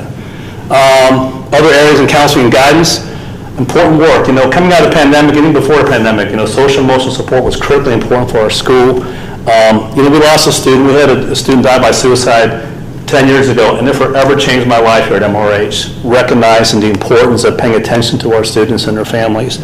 So we're constantly making sure we're up to date on suicide prevention kind of strategies and working with the building teams of building Tier 1 supports, social emotional learning curriculum. The other thing we're doing in counseling and guidance, which is aligned with MSIP, and this is new for us, is helping our 8th and 9th graders develop ICAPs, individual career and academic plans, that they kind of focus on and help map out their high school. What I can tell you, that's not really a new idea. But 5-year plans have been around forever. What I can also tell with honesty is they have not always been done with fidelity, and they haven't been always very useful, and people haven't been able to stay on top of it. When I started working here, that was all stuck in binders and folders and things, and kids didn't really visit those things. But now with technologies and being able to integrate it with PowerSchool and Naviance, we have an opportunity to really develop those plans and for students to easily access them, but also their families. And so we're hoping to really guide our work moving forward. And then family community engagement, Dr. James, this is also a new area. It got added to my title. The title's pretty long. I like student services, but no, student services, family community engagement. So we're baby steps here. What we have done this year, I've been facilitating, there's a Maplewood Mutual Aid Society that meets monthly to discuss resources and programming to support families in need within the community. We're having a meeting tomorrow, in fact, at 10 o'clock.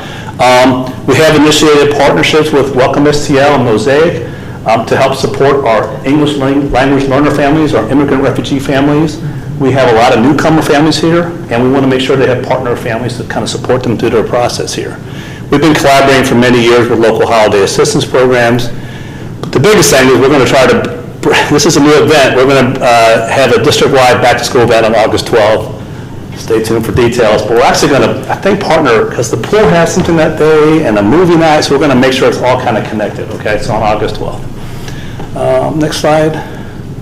Next slide. So analysis and conclusions. Again, our leadership team has helped me think about my work differently, working harder and also working smarter, and trying to embed our work in our strategic plan, in MSIP 6, in our multi-tier systems of support, and in best practices. If we embed our work there, we got a lot of bang for our buck. And so we're really committed to that this coming year.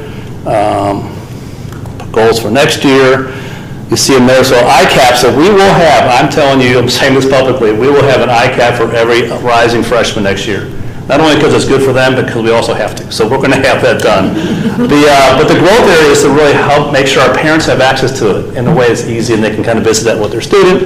On 504, we are going to be expanding our teams because up to now it's really been kind of falling on our counselors to bring those meetings together. We need administrators and nurses and additional folks to participate in that process. That's a goal for us.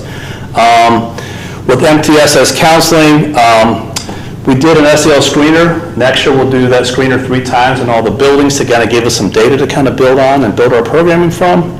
And we have an ambitious goal, but I think an important one, to develop kind of a consistent child study, problem-solving care team process so when we can get around the table and look at data and build support plans for students. We've done that, but it's been inconsistent, and different in every building, and so we want to make sure there's some consistency around language and data. We want to continue to build out our crisis response teams in the buildings to support students who are having social, emotional, and mental health crises. And then a modest goal is to establish a district-wide family and community engagement committee, so if you're interested, let me know, to help kind of gauge needs, interests, and begin to plan some family and community events. And I believe that might be the end. See, I shortened it. All right. Any questions? Yeah. The ICAP.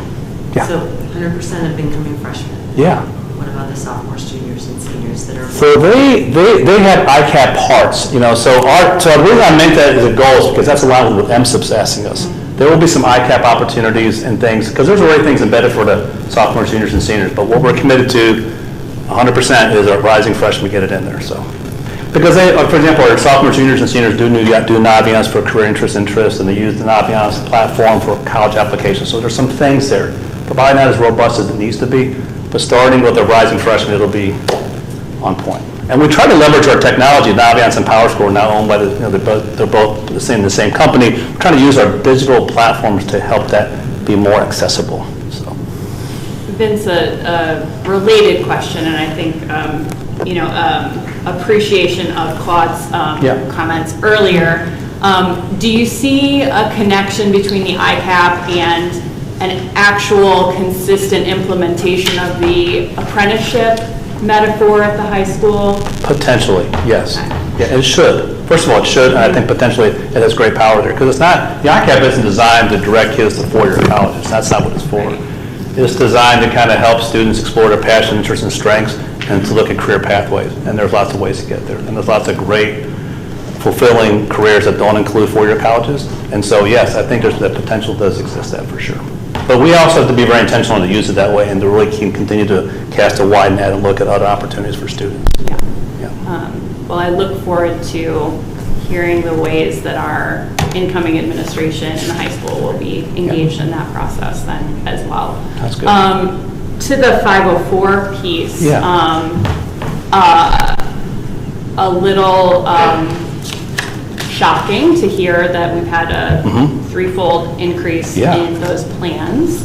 And since 504s are important but not governed by the same rules as IEPs, wondering what sort of supports you're seeing may be necessary to help integrate these supports by classroom teachers or others that are interacting with students. I mean, a 504 could be something that a cafeteria worker needs to know about or a bus driver needs to know about too. So far, in the 504 plans we had, and I think this is probably a function of being a pretty solid district, a lot of times what we're doing is we're codifying and embedding interventions that are already taking place. But we want to make sure that those interventions are done with fidelity, with some degree of progress monitoring, and can continue with that student if they change schools. So that's probably 80% of the interventions that we find. We're also fortunate because the district's invested in interventionists at the SEL level and reading and math that can provide those accommodations. And what we've done also, when we have a unique medical condition, really low incident, we will contact, we have budget to do that, we will contract with specialists to have them come in and do education and training with our staff and come in and regularly do student observations to help us think about classroom modifications. For example, ADHD is a common medical condition that we support. So we have a pretty good trove of strategies that work there.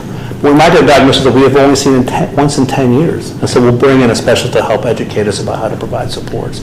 Often families come with a lot of good information for us. So that is, what's kind of cool about 504 is we're able to engage with the families in a really authentic way because it doesn't have all the steps around IEP development. So it's really personalized and can be very powerful. Sometimes the families are great partners for us, educating us on whatever the condition is. So. Yeah, no, and I appreciate that. The balance between the very personalized nature of this and your acknowledgement that we're at a size now where we do need some additional systems to ensure the fidelity of this work. I think incoming high school classes of 120 students is a different reality than 77. Correct. Right? Actually, it was interesting. There was an email among the student service directors in the region just today about 504s. People, what are your numbers? What are your numbers? What are your numbers? And that group, because they were part of it, was very active. And people were just pumping in numbers. And we're at 3.7%. And there were some districts that were about 7% and some were about 2%. So we're sort of like, seems like we're kind of in the same spot right in the middle. Which actually I'm like, okay, I wonder where we're going to be. You know, people are really interested in numbers. So I wouldn't say I was confident, but it was like sort of affirming that we thought we were probably paying attention and making sure we're getting plans in place for students. I will add the board's approval of the SEL curriculum, second steps for K through 8 has been beneficial when we talk about teacher integration, because it does focus on self-awareness, self-management, and also looking at developing the executive functioning skills. And the addition of that, and also for the upcoming year, adding the bullying component will be a part of that, which is also part of the SEL curriculum as well. So I do think that we have some pieces in place as we think about moving forward. And we have a couple other things we're putting bows on that we hope to announce at the next board meeting. All right. Anything else? All right. Thank you, guys. Thanks for your time. Thank you. Yeah, Vince, I just really would like to commend your embrace of all of the changes in this area. It's been really significant and wonderful to see the impact on our students. Job interesting and fun. I enjoy it. Okay, item 4.05, school building start and end times for 2023-24. Dr. Jameson. All right, thank you, Dr. McGee, for driving for me. Apparently, the R&D does not like my computer anymore. So I want to first start off by thanking our families who have completed the survey, and also to be very transparent, no decision about start and end times have been made, but based on some key factors that have surfaced, we have begun the conversations around exploring start and end times. So you'll find we've outlined a few. So staff retention, I actually complete pulse checks with buildings, and basically what that looks like is I attend the building meetings, we sit in a circle, and they share with me opportunities for growth. And what I heard from 2 of our schools is that the start time is not conducive, particularly for elementary students, and then also the lift and the challenge for their personal families. So that was an item that we were exploring. The other piece is around optimal learning conditions. So I highlighted this one for several reasons. One, looking at the amount of instructional time that students have with teachers. And this is critical, particularly at the high school level. Dr. McGee will talk a little bit more about that when he talks about equitable work hours and instructional minutes spent with students. But other items that were highlighted for optimal learning conditions included aligning the start and end times to ensure that there's efficiency for transportation, which is a huge piece. Currently, we don't have an opportunity to run tiered routes. We'll talk a little bit about that. So if you've ever been waiting at the bus stop to get your little off the bus, and if we had a bus or a route that it ran late for a variety of reasons, the bus typically is not there. Other pieces associated with transportation efficiency is the number of buses. I was having a conversation earlier. In the past, we ran 7 buses. Currently, we don't have enough drivers to run 7 buses, so we have had to be creative, which is the piece around transportation efficiency that we'll talk about with contracting services through Husky and the costs associated with that and how those funds can actually be utilized. We also talked about scheduling constraints. That is associated with sharing staff from the middle school and high school, and then also sharing spaces and buses. And then parent feedback, thank you for that. We're looking at just work schedules, child care needs, and also daily family routines. So that information is helpful because it helps to inform the decisions that we make internally. And then the last one is athletics and activities. And this has been an opportunity for us not only this year but last year, providing transportation for our students. We don't have our own baseball field, so if students have to travel to be transported to Deer Creek or places like that, or having to leave to go to competitions, having the ability to transport them without them impacting the routes. I am now going to pass it over to Dr. McGee. He will talk about the time frame and the conversations and how this came about. Yeah, so starting from October 13th through today, this has been a topic of conversation in many different forms. And every one of these dates that you see up here are touch points at which there were opportunities to have conversations, to do a little more research, to involve a couple more people, and figure out, well, like, how do we fix and do we truly understand what the problem is in order to try and find a solution. So taking you all the way back to October, it was a teacher leader meeting where these 3 items popped up on the agenda. So teachers brought these to a monthly meeting called Teacher Leader, where we review items that are going on in the district and seek to provide opportunities for solutions associated with them. So one that came up was, ECC would like additional instructional time. Some of the outside of class things were kind of invading. The elementary start time is just too early for kids. And then high school didn't have planning times, the required planning minutes based on the way that their daily schedule was structured and the A-day, B-day vacillation of their schedule back and forth. So when those 3 items came up, we recognized that this is probably something for the calendar committee to investigate. So that went on our agenda to make sure that we attacked that once we finished our work on the calendar committee to establish the 24-25 academic calendar, which we had approved earlier this year.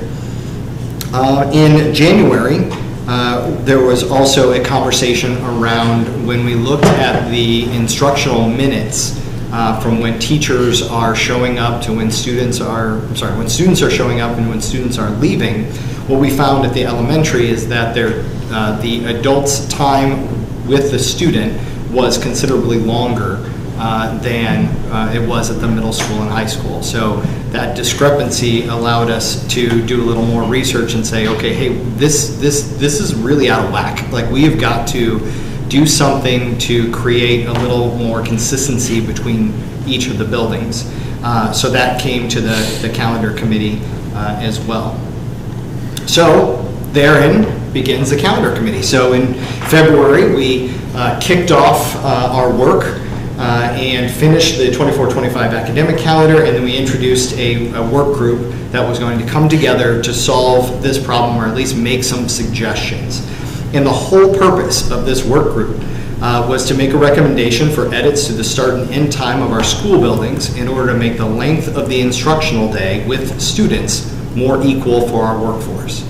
It's a mouthful, but we needed to clearly identify what problem we were trying to solve and to recognize that we weren't really looking at academic data, we weren't really looking at, any other research that was out there. What we were trying to do was figure out, can we make it equal for a teacher at ELE and ECC in the high school to work the same amount of time?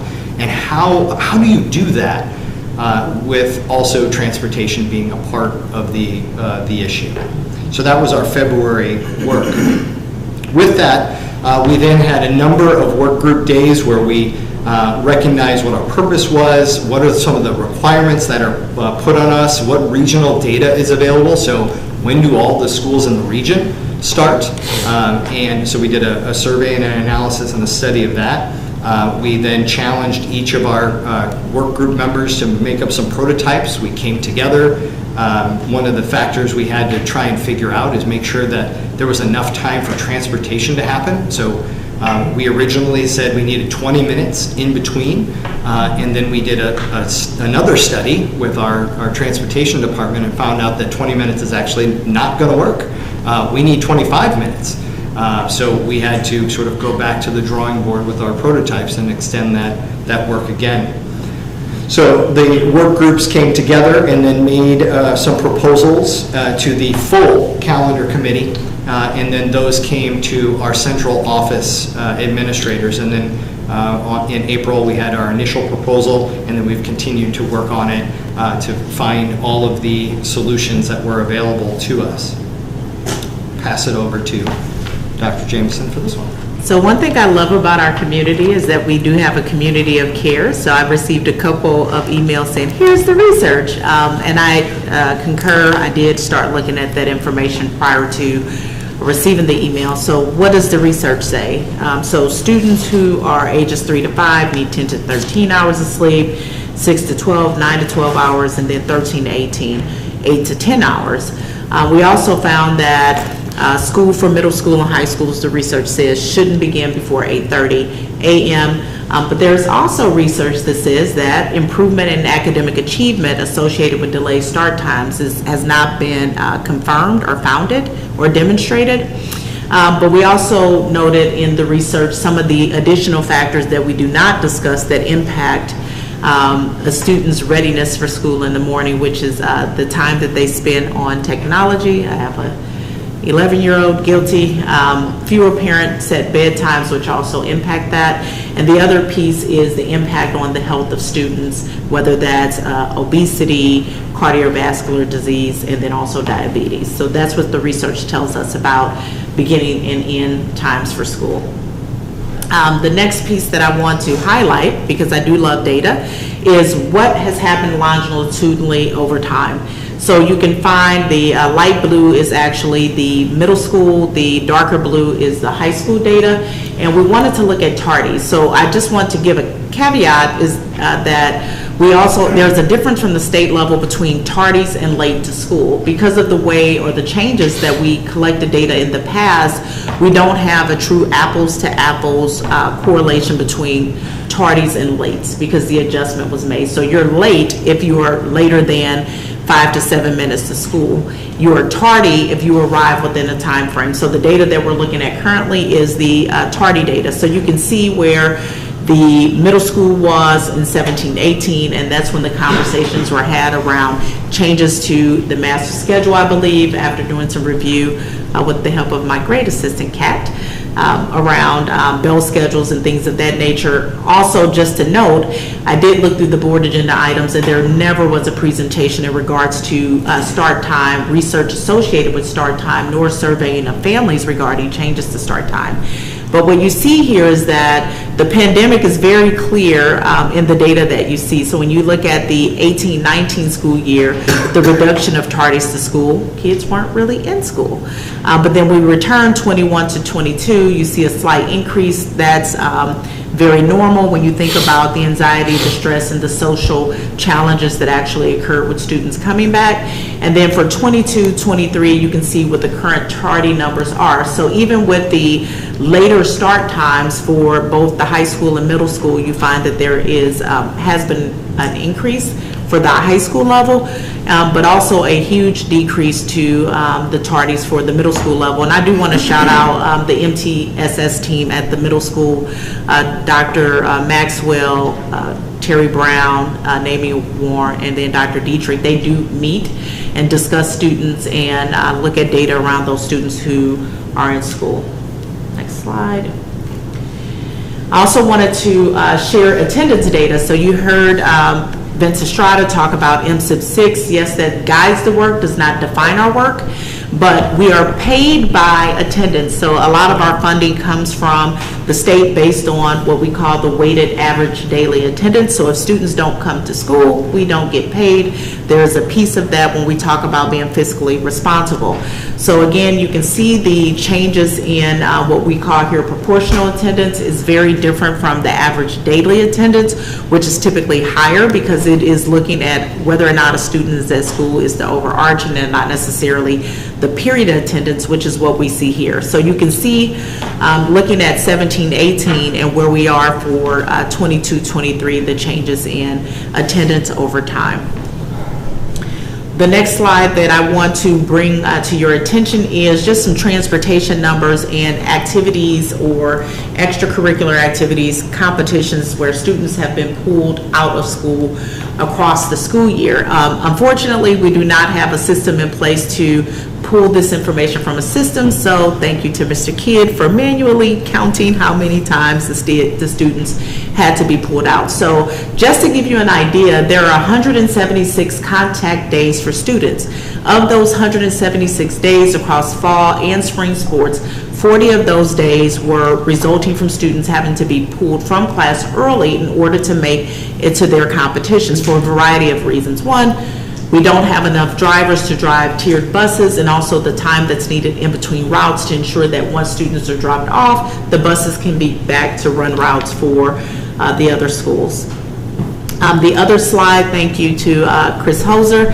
We spend an inordinate amount of money on contract services for Husky bus drivers, and also using their not so pretty buses throughout our community. I do like seeing our MRH buses, particularly the new buses that were purchased, but we've spent to date for the last 2 years $320,000 on contracted services. Now, the way that my brain works is that as the social workers, your children are asking for, I'm going to say seed to table because it fits with the work that we do, but for those of you who have been in school a long time ago, home ec, they're asking for it. Yeah. So for $320,000 with salaries and benefits, we probably can hire 3 to 4, 5 teachers. We can do a ton of things.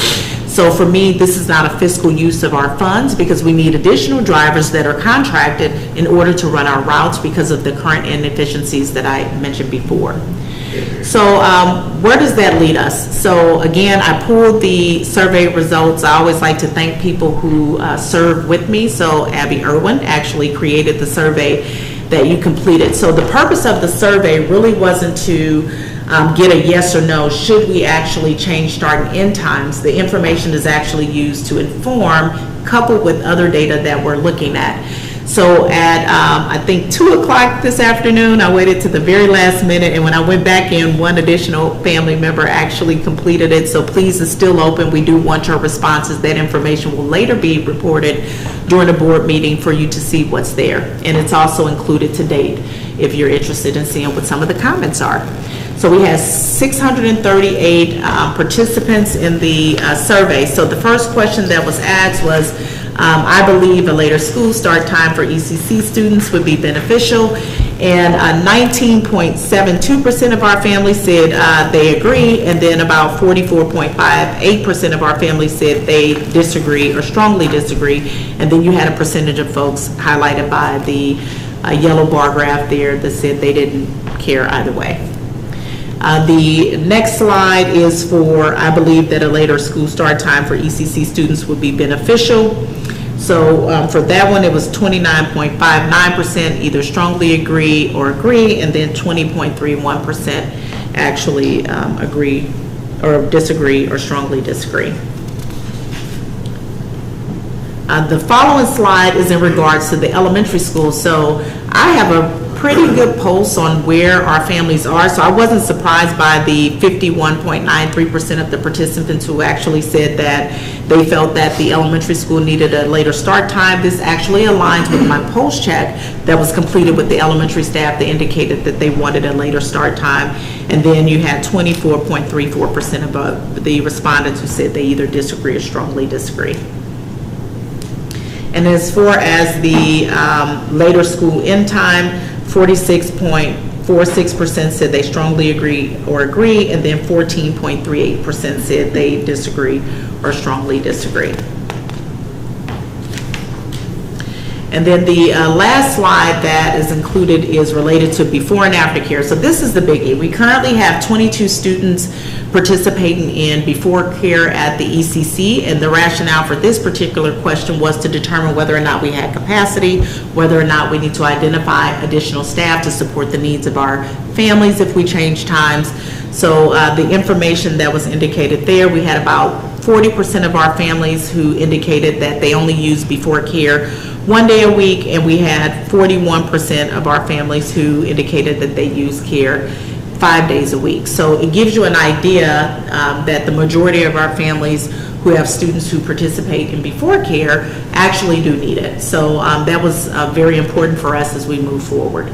I'm going to ask Dr. McGee to talk about the modeling and the options that we looked at, and then also to touch briefly on how we tried to right-size some of the staff concerns about instructional minutes. Yeah, so... Did you go at the high school? Oh, did I miss that? Oh, sorry. Sorry about that.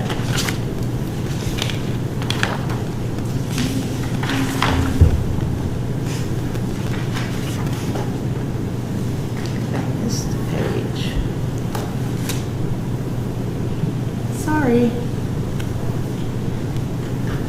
I lost it's a couple pages. So the data for the middle school and high school, you noted at the bottom you had the majority of the families that completed the survey, 20% approximately said they strongly disagreed, and you had about 20%, so you had 40% that indicated that earlier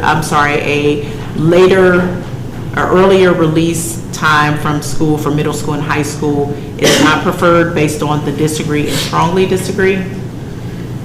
And for the beginning time for the middle and high school, a resounding no, we do not want a 7:50 start time. So the data there was 40% strongly disagree and approximately 20%, which is 60% of the respondents who indicated that time. Thank you for that. And then I've already talked about before and after care. So now, Dr. McGee, you can look at start and end time modeling for options 1, 2, and 3. Yeah, so again, we're looking at some of the factors that go into here is we're trying to be consistent with this line down here on the bottom, which is the amount of hours that our teachers are in our building for the day. We also have to pay attention to this blue line across here because one of the things that goes into our academic calendar is we have to have 1,044 hours, 1,044 hours in a year. So obviously hours in a year come from minutes in a day. So we've got to be able to make sure that the math works out. And we cannot count lunch as instructional time. So we have to take whatever those minutes are and subtract the lunch line that is here. So then that gets us to the rest of the information. So our ideal situation here would have a 3-tier system, meaning that we would drop off at one building, leave that building, go to the next building, pick up students, go to the drop off at the next building, and then obviously repeat that with our final building. In option number 1 here, we see that the start of day for middle school, high school is the first stop at 7:50. And then we've got 25 minutes to 8:15 and then 25 minutes to 8:40 for ECC, looking at listening and responding to our ELE feedback, and then also listening and responding to our teachers, wanting to have that consistent or at least as close as we possibly can on work time and time with students.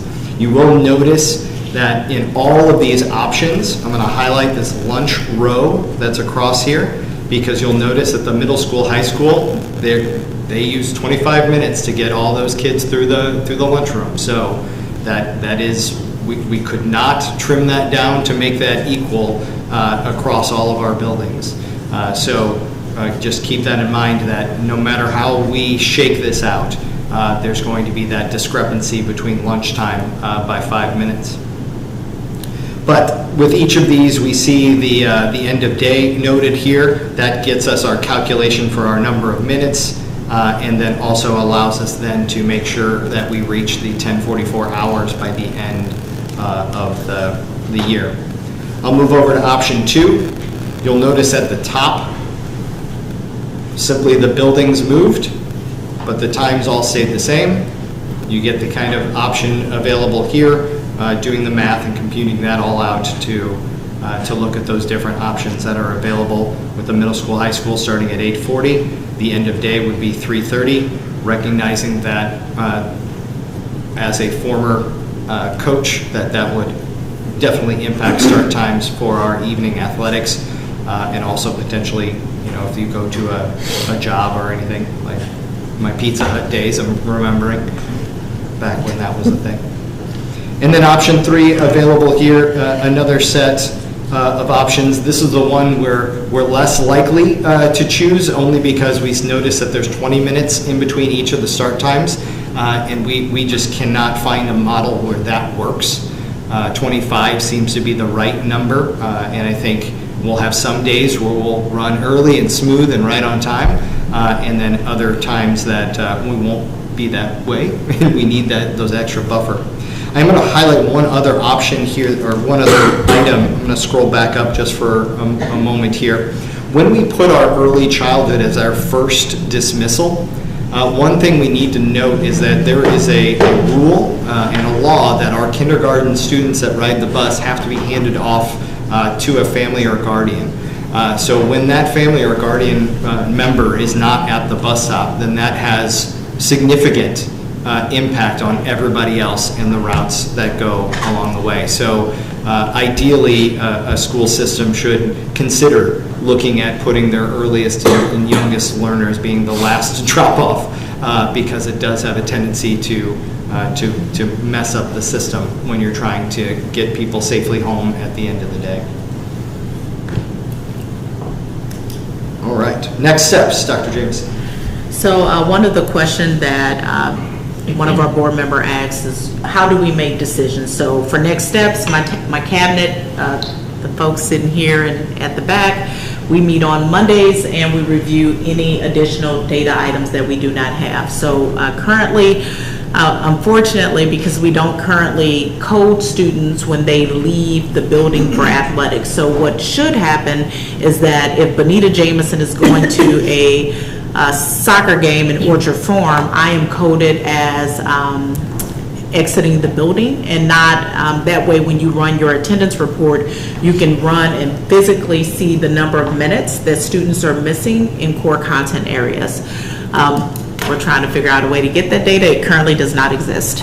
But we will review accessible data to bring back to my district team. We will review again survey data. So if you have not had an opportunity to complete the survey, we do look at it. Please complete it. And then also continuing to look at available attendance data to see if there are other impacts that we have not noticed. And we did take a slice of some of the athletes to see if there were any academic impacts for those students who lose a chunk of time when they actually have to depart from school early. We are also examining and exploring capacity for potential increases in before care access for families. So if we were to go with the later time, that would mean we would need additional staff. And as I'm sure you're very much aware, it's difficult to find staff to actually fill those positions, and it has in the past been a challenge. So that is something we're strongly considering. We also have to look at our internal staff and look at those staff members who have children who actually are enrolled in the elementary school and ECC, particularly those who are at the high school. So if we have a later start time, how would those individuals get their students to class? And then examining transportation capacity for the 23-24 school year. And this is critical for me. Spending $300,000 for contracted services for buses is not fiscally sound. So we do want to eliminate those costs by any means necessary, and then looking at the impact of start and end times on athletics. So Dr. McGee mentioned this already. So that would mean either scheduling athletic events outside of the scope of the day, or being creative, which is what Ms. Huffman is doing currently with the team to see if academic labs and things of those nature, study hall, can be added at the back end of the day so that they are not missing out on instructional time, which is critical. So if the goal is to increase the number of instructional minutes with teachers around content, we would actually then have to schedule those students in their daily schedules to have those times at the back end of the day. And then the last piece is to notify you, the community, of the changes before the conclusion of the school year. The aim is to have that information available, if not on Friday of the upcoming week, or in the newsletter that my Director of Communications, Averidge, sends out. So those are our next steps, so that we're being transparent in our community. At this time, I welcome any questions that the board has. What are the exact start and stop times for each of the schools? Oh, that is a great question. So the elementary school actually is our first school. School starts at 7:30. And one of the pieces of feedback that I got from teachers is that the students get there when the teachers get there. So there are no bathroom breaks. There's no, I need to make a copy. There is no time in between. Which is teachers report at 7:15, right? Yes, yes. And the students are typically walking in at 7:15. Next school starts at the ECC, I believe that's 8. And then the high school starts at 8:25 this year. The year before was 8:30. And what are the end time? The end time for the high school is, well, it's 3:05. And then, I should know the ECCs.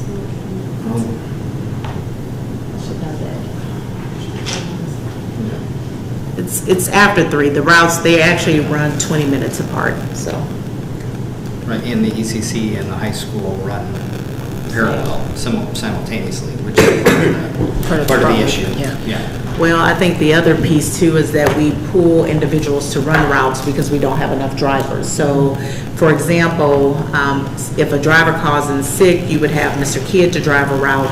But if we don't have drivers, we actually have to funnel out our current staff. So, for example, Manny Saldana will run a route, but when he's running a route, that means that he can't do the things associated with maintenance.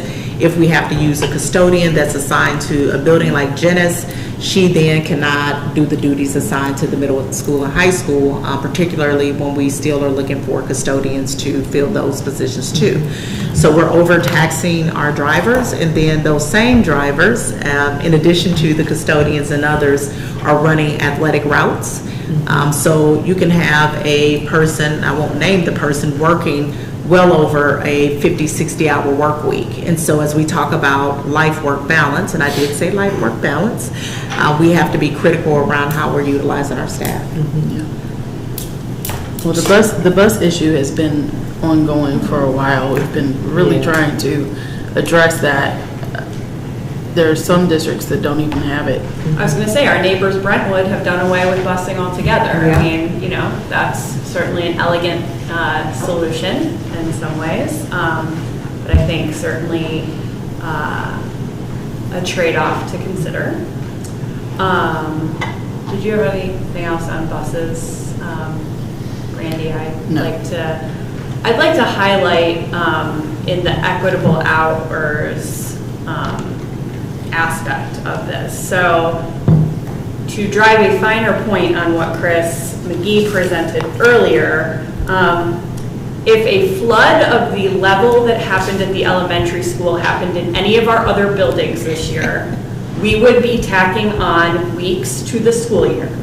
But because the elementary teachers have an inordinate amount of additional contact time, that was not necessary.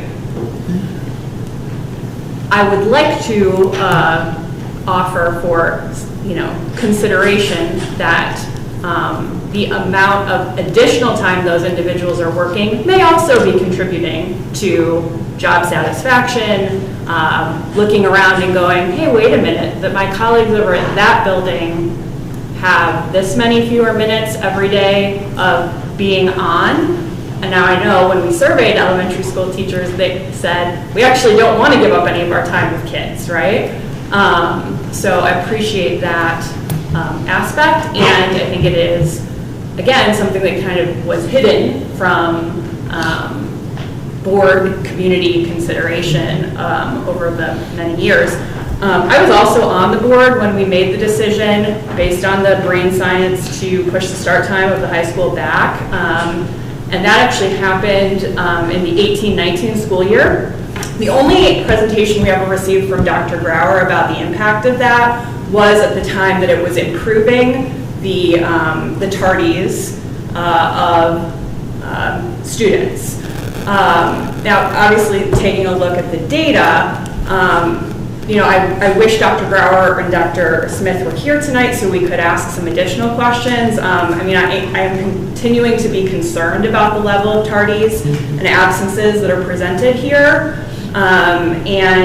Again, I think I am in agreement with the brain science, but I think there's also additional work that needs to happen to ensure that students are supported to be able to be in the buildings and be learning.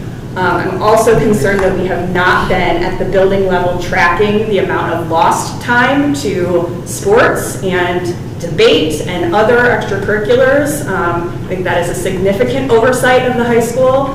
And I hope that because we are also going to need to extend the high school day, that is something that can be addressed more directly going forward.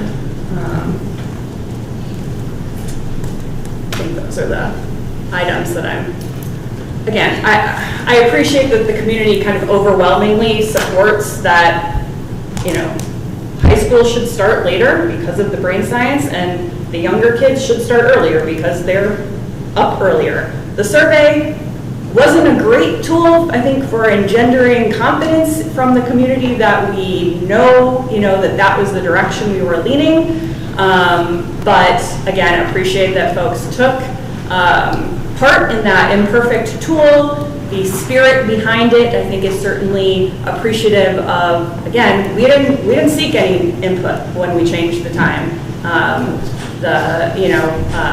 Several years ago, we just did it, and I think the intention to seek input from the community is a good motivator. Again, I think as a district, we need to continue to think about the clarity and the specificity of what we're actually asking community members, so as not to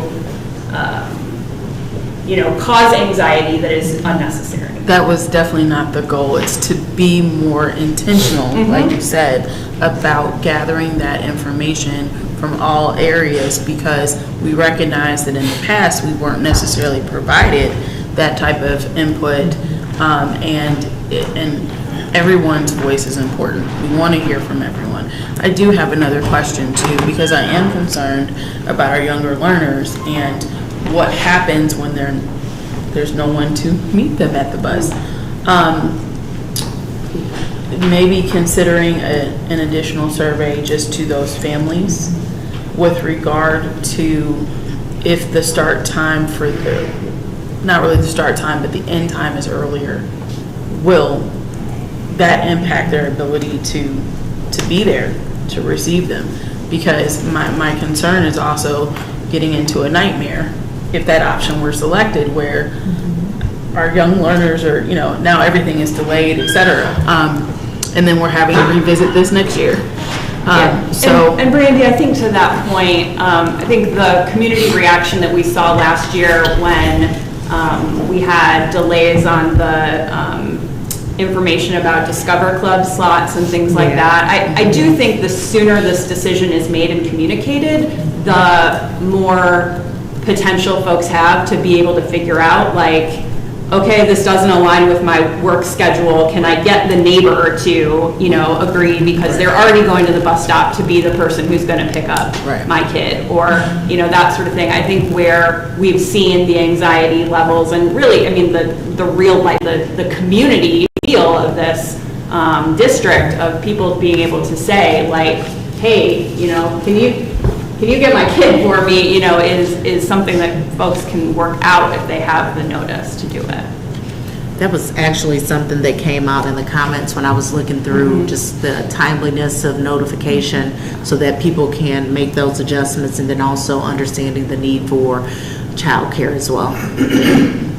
And my thing is just to piggyback off of Katie, because looking at the data that you provide for attendance, and thank you for doing that, it just, have some concerns of, what can we do as a district to improve on our attendance, especially, the tardiness, the absence. I know Vince does a lot, work with families, but, do families understand the importance of attendance, how it's federally funded, just the awareness around it to where we can probably get a better grip on the tardiness. And we had a lot of conversation around attendance, particularly as we were talking about goal setting for the strategic plan, because we do recognize that we have a number of students who have social, emotional, and mental health needs, and they do need time to actually stay home. But then also thinking about when we make doctor's appointments, when might be the best time to do that? How do we communicate the impact? Because I think the piece for me is informing the community on how the changes to MSIP 6 actually impact us. And I chuckle because I think sometimes we don't know. And I know Ed Rich did a really nice job of actually putting a piece together that's on the district website that talks about the impact of MSIP 6, and even things that didn't pass, thank goodness, during this last bit of the of legislation around like open enrollment and some of the things that are coming down the pike. So, we try to use, whether it's the newsletter or the district website, to communicate that. But think about it. If the student achievement results decline, that then impacts property values, that impacts individuals moving out of the community, and then creates a spiral. And so, you know, those things matter. Attendance is a part of how we receive our accreditation points, along with academic achievement. So again, one of the things I'm very interested in is identifying ways to partner with our community to see what we can do to ensure that our spaces are joyous enough, as Mr. Zitzer said during his presentation, where kids are thrilled to come to school and are excited about learning. And that's what it's about. And then listening to the voices of our students to say what they want. And so that's one thing we saw tonight. We have advocates. They are leaders, and they do know what they want and how to advocate for that. So how do we actively listen to begin to make those adjustments and changes? So, you know, it's a work in progress. We're not there yet, but we do need to partner as we continue to move forward over the next 3 to 5 years. Thank you. No other questions related to this item. We'll move on to Finance 5.01 and our April financial statements. Well, appreciate the community coming out. You're about to partake in the most exciting part of our board meeting. See you all next time. Thank you very much. Thank you. It's all right, I'm used to it. Thanks for sticking around, Claude. Chris, they were like, Chris is going to talk about finance. It's time to go. I'll take that as a cue, so I'll get through this quickly. So thank you for those of you that did stay. We'll hit the financial statements for April. If you're looking at the cover slide that says March, I would invite you to refresh your page, and we'll get the most current version that has the correct month that we're using. So 86% of our revenue is local, and a big percentage of that is also our local property taxes. So a big thank you to our community, as always, for their significant contribution to this district. Revenue is right on track, right at 93%. It's higher than other years, but that's because we received our protested taxes earlier than we have in previous years. And we spend just about 80% of our total revenue, operating revenue, for salaries and benefits. You can see a breakdown in the other categories.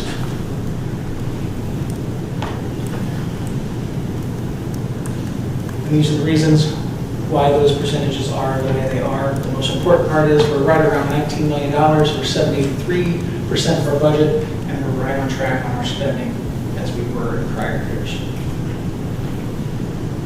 I'm sorry, Chris, can you go Sure, back? absolutely. To the athletics budget is increased.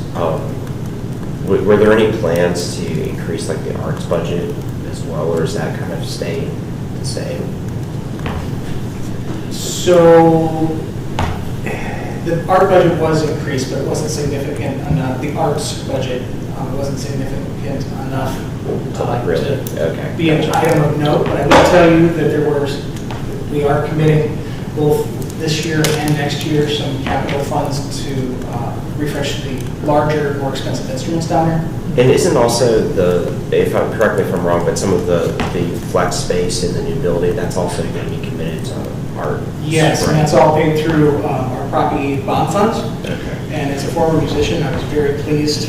Well, not a former musician, you're always a musician. As a former band director, I was very pleased. And I actually walked some of the technology department down through there, some of which are also musicians. And they were very excited to see that as well. We have a new choir director this year, and she's doing a phenomenal job. So I think above all things, I think MRH in my time here has been extraordinarily supportive of the arts. I mean, if you look around, we don't have it all put back up, but both the visual and performing arts are a big part of what we do here and value. So yes, I appreciate the question. And we should note that the board did approve an investment in the pole vaulting program that was a significant outlay for the equipment necessary to have them do that safely. That was approved last year. Josh, one of the other things that I'm reminded of is we are planning a musical in the this next fiscal year. So that's not something that we're able to do every year because it is a little bit more costly and a lot more personnel involved. But the last one we did was a little shop of horrors. The year is escaping me, but it was great. Before that, we did Godspell, which I was a band director when we did that, so it's been a minute. So looking forward to them announcing what that each will be. And here is our operating fund balances. Of course, the next thing that we're going to review is the budget amendment 3, which will adjust things slightly. So as we mentioned last month at the work session, anytime we bring an amendment, that's to make incremental adjustments to smooth out our numbers as things change over the course of the fiscal year.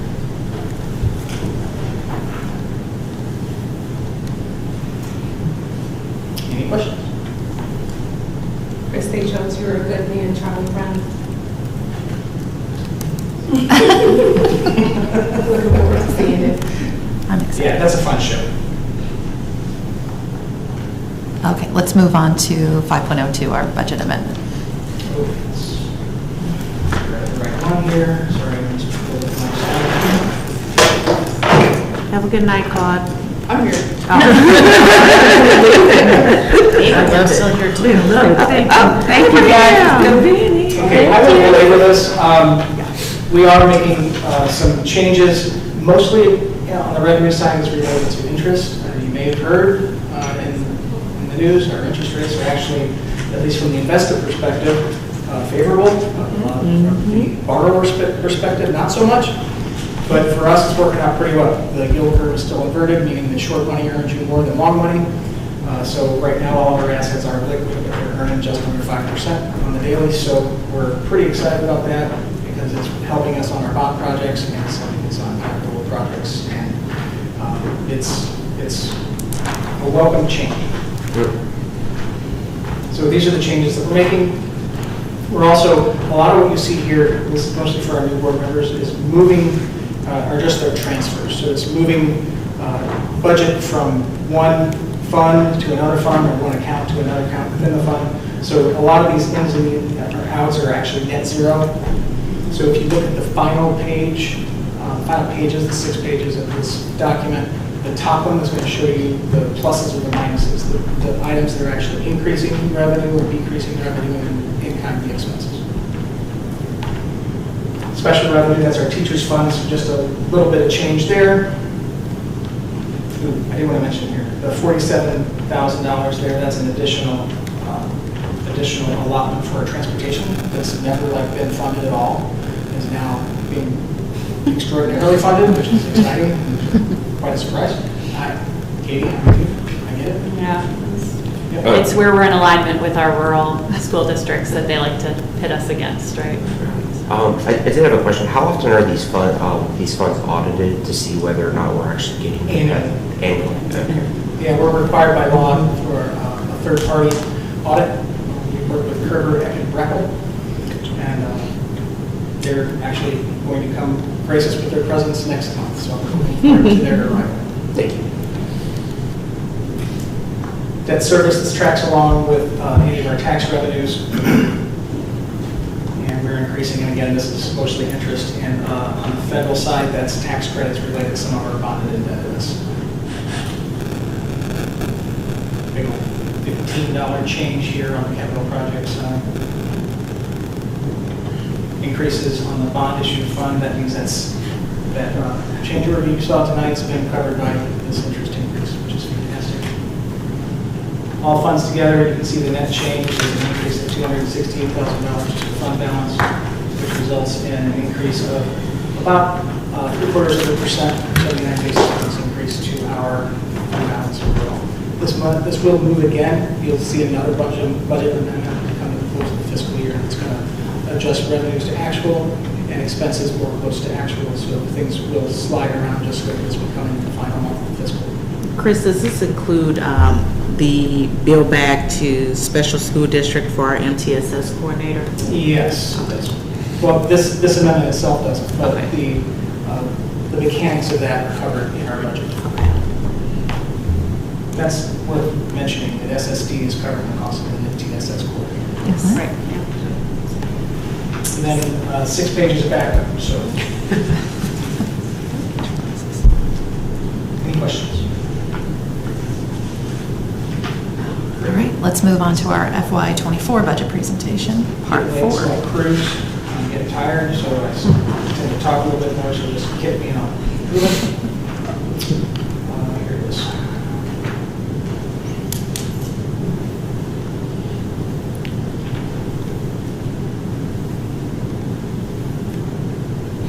Okay. Revenues, I have not adjusted since last month. There's been a reason to, however, I will say, as we're coming down the wire, I will be looking at changes in the assessed valuations related to closed STC cases. I want to make sure I'm saying right. There's the State Tax Commission, as they go through and review the cases for those protested taxes, they'll often make those settlements decrease our assessed valuation. We're able, by law, to go back and reclaim those through what's called a recoupment. So I'm looking for those. The state, I'll get the numbers within the next couple of weeks to see if there's pennies out there that we can reclaim some of that lost revenue.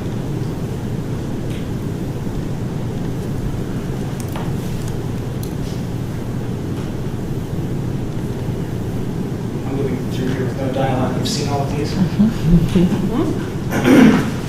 So our revenue projected across all funds right now is about a $1.8 million increase over the prior year, mostly related to increase in property taxes because it's a reassessment. So, as I shared last month, that is about a 20% increase. And I glossed right over the slide. This is the one that I skipped last month, so go back to that real quick. These are our projected tax rates.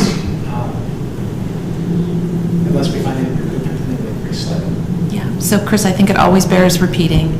My assessed property value increased considerably. There is a cap on the amount of revenue the district gains from that. Indeed, the Hancock 2 amendment makes sure that it protects the taxpayers to the minimum of 5% CPI or actual AV growth.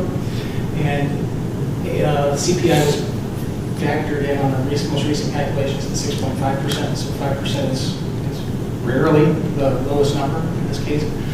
It's also worth noting that because of the increase in assessed valuation, the tax levy, the number that we levy is actually lower because as we're taxing more money, so it's this weird backwards brain sort of exercise. But that's how that works. If anyone would like to have a cup of coffee, we can talk about that. Well, and 80% of the cost of the public education in this district is on the backs directly of the taxpayers in this district. We receive very little state support. Yeah, we're 8 to 10% on the state. It's been a little bit more just because of things like the transportation and some of the other pass-through, federal pass-throughs for the pandemic and all that stuff. But and that's why, in the last, especially as we've gone through these economic changes, why we make sure to thank our taxpayers every moment we get, every opportunity we get, because if it wasn't for them, we would not be able to do the things that we do with the kids. But also the reminder that while 80% is from local, your taxes are not only for us. Right. Yeah. So those tax dollars that you are giving are also spread across the other taxing districts, not just the district. SSD gets a portion of that, the fire department, police, the libraries. Yeah. Okay, so here are the numbers. As we bring people on board, these numbers will change a little bit. However, the medical insurance premium number is pretty solid right here. It's 9.5%. Hearing that there's been increases in the area in medical insurance premiums of up to 20%. So while I'm irritated a bit at the 9.5%, I feel like in comparison, it's not that bad. However, it is a significant investment and a big piece of our budget. Just do want to shout out, and I don't want to steal the thunder for CBTF, but the work that's been put in to offer additional options to offset the increase. And Chris actually led that work, so thank you for that. I'm emailing daily now with our trust fund. Purchase services are down. as we changed our model and reduced consultants, those numbers changed a little bit.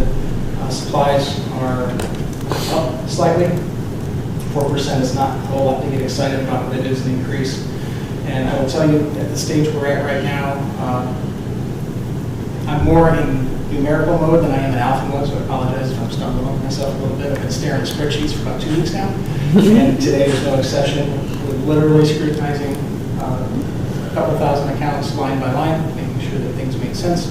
That's the stage we're at, so we'll continue to do that probably up until the hour before I present the final budget to you.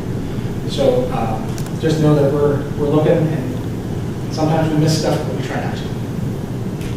Okay, so I did promise you a list of the capital projects. I'm going to tell you right now, and Dr. Dietrich's not in the room. He's both kids, so he's probably not listening to the meeting. We're not going to be able to fit all of this into the budget, I can tell you right now. We do have to prioritize. There are some things in here that are directly related to the health, welfare, and safety of our faculty, staff, and community that we absolutely have to take care of. But some of these things can wait and will fit in nicely to his 1, 3, and 5-year facilities plan that he's working on.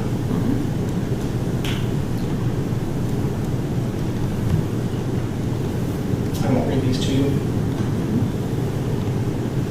While Chris is clicking through, we actually meet and talk about the individual department and school level budgets to say, you know, what is needed, what's necessary, and really the question and conversation is around impact on classroom outcomes for kids. So whether that's providing additional instructional materials, resources particularly aligned to data, and the budget for the operations department is one definitely we are continuing to look at and identify. I think last week, or might have been the week before, it's all run together. Dr. Dietrich was walking with one of our vendors to identify whether or not like roof replacement, curbs and things of that nature for replacement, and then planning that out over year 1, year 3, year 5 as Chris shared, so that we can be more responsible in our approach for repairs versus band-aiding and as they pop up. Dr. Dietrich and I have been walking through that process arm in arm as we evaluate to make sure that we're staying within our means. Well, some of the other than our human resources, our facilities are our most costly piece, and if we don't maintain them, then we pay dearly for it over time. So you will see that this slide is always annoying, and I don't like to present it because we've had the sale of the bonds, and this is all funds put together. I usually strip out the bond funds to make the numbers look a little bit more smooth. So when you see a $14.6 million decrease in capital expenditures, that's really not the way that is. We're more about a $600,000 or $700,000 expense on the capital projects once you control it for the bond projects. So if you see some wildly shifting numbers, especially our new board members, this is the slide that shows that. And in years when we don't have those big projects going on, things look nice and smooth. Okay, so here we are right now. Right now we're budgeting, our budgeted fund balance for fiscal 24 is right at 36%. And I've been looking at 2025 so long. That's the one I'm really looking at. We did make some changes to the budget in the last couple of days that move these numbers around. I'll share those with you as we get closer to our budget workshop. So expect these numbers to change.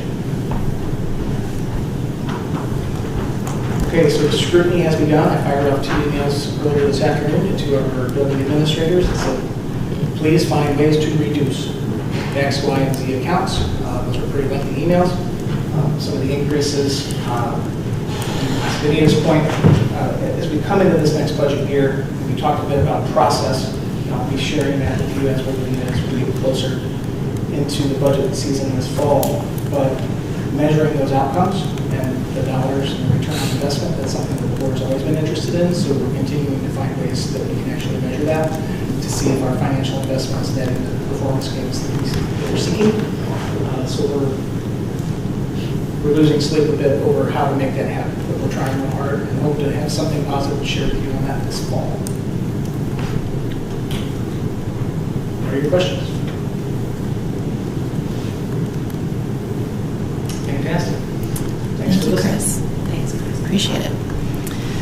All right, we'll move on to board communications.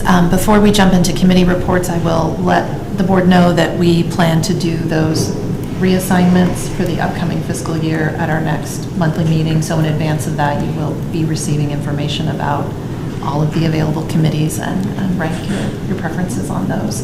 We have some people who are a little oversubscribed. Make sure we distribute those duties equitable as we're talking about workload among not just staff, but board members as well. So with that, our oversubscribed member can share her updates. So CBTF, it did its final of the year. I'm going to do my shout out for Dr. Soap. Yes, she's doing exit surveys and interviews, but more importantly, she's doing stay surveys and interviews. So if you are a teacher and you're staying, she wants to hear from you, so please do that. There is going to be an opportunity for summer Canvas professional development. And then, of course, we have the two big topics for CBTF, which are extremely important, where we discussed health insurance and leave. And it really is too much to encapsulate other than to say that. I have spreadsheets, I can do it. Yes, you could. We try to incorporate all of the asks that we are able to. Chris did a great job. I think we came pretty darn close. There are still some areas that we didn't quite meet the mark, but I would also say that's sort of across the board in all health insurance these days, but not that we won't keep trying. The leave discussion, I think teachers and staff and admins are going to be excited about. So the new transition from sick vacation transitioned into all over to PTO is going to be great. So there's going to be some sort of information about that. Second meeting was Joe's Place, and I just closed it, so great. Really quickly. Okay. So Joe's Place, things we want to know about for that. We are always looking for fundraisers and fundraising. There are some house maintenance concerns that we're focusing on, but thank you very much for all of your donations for STL Give Day. We're able to raise enough funds for the water heater. We are now working on getting the internal house walls painted.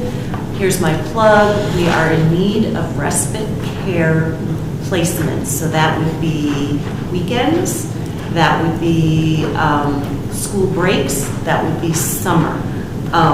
You would not just be thrown into it. You would get training.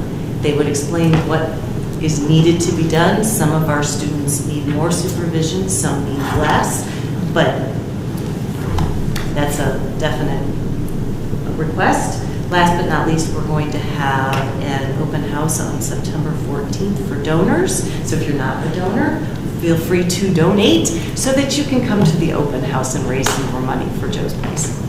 Thank you very much. Thank you. Any committee reports that were not entered? I will quickly note that although the scholarship committee has concluded its work for the year, we were able to award scholarships to 4 graduating seniors just this week. And I think you're all aware in the Legislative Advocacy Committee that the legislative session adjourned last Friday with few major education bills being approved. I would like to say that this is due to our advocacy. Sadly, it is not. It is largely due to the dysfunction of our legislature's supermajority. I will note, however, one bill that will impact this district, if it is signed by the governor, is the ban on transgender athletes participating in sports competitions. Obviously, we will work with our legal counsel to determine our path forward should the governor sign that bill, and he has stated that he is committed to doing so. And I'll just not say anything more about that in a public meeting. Okay, calendar. If you have not been to an MRH event every night this week, get in my car and let's go. Of note, we have our senior parade with the boosters happening this Sunday. Personally, I think the best viewing spot is along Sutton. May 22nd will be popsicles in the park for the rising 5th and 6th graders. So that's an opportunity, I believe, to meet some of the new teachers that are coming into the elementary school. So we really encourage family participation at that. May 23rd, we have our middle school improv night. As noted before, May 24th is Snack with the Soup at Schlafly. The topic will be diversity, equity, and inclusion, although those of you who've been before know that the topics range broadly. Board members will be present as well. May 25th, we have our 6th grade family night at the middle school, so rising 7th graders are invited to meet the new principal and some of the faculty and staff in the middle school. May 26th, we have our high school one-act plays and the induction ceremony for our thespians. May 31st is 8th grade promotion. Do we have a 6th grade promotion ceremony planned? Yes, I doesn't guess about that, yes. Stay tuned, because that is always a fun one. And June 2nd, graduation.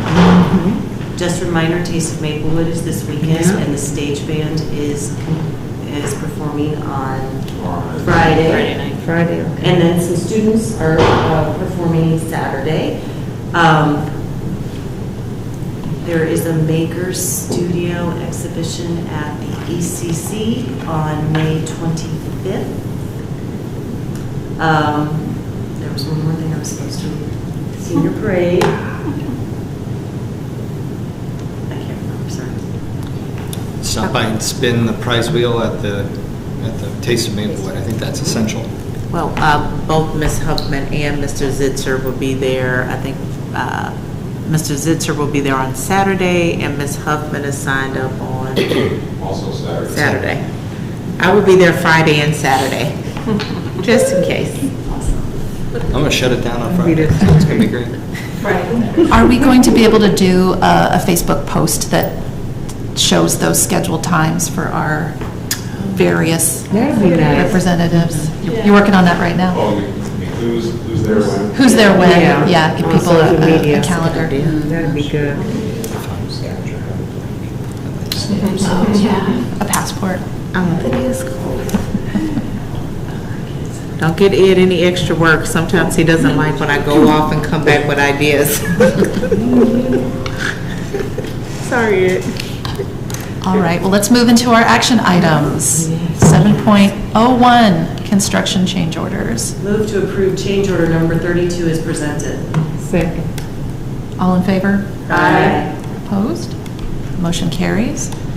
7.02, assessment plan, which is what we presented at our last meeting. Move to approve 2023-2024 assessment plan as presented. Second. All in favor? Aye. Opposed? Motion carries. 7.03, FY23 budget amendment number 3. Move to approve the fiscal year 23 budget amendment 3 is presented. Second. All in favor? Aye. Opposed? Motion carries. Item 7.04, summer temporary workers. I move to approve the summer temporary worker position as presented. Second. All in favor? Aye. Opposed? Motion carries. 7.05, COPS SVPP grant approval. I move to approve the COPS SVPP grant as presented with a local match not to exceed $25,000 over 3 years. Second. All in favor? Aye. Opposed? Motion carries. 7.06, technology and engineering grant approval. I move to approve the technology and engineering grant as presented with a local match not to exceed $6,920 over 1 year. Second. All in favor? Aye. Opposed? Motion carries. 7.07, who would like to take us into an executive session? I move to enter executive session in accordance with section 610.21 subsections 3, 9, and 13, and section 610.022 of the revised statutes of Missouri on May 18, 2023 for the following specific reasons: personal matters. Can we get a roll call?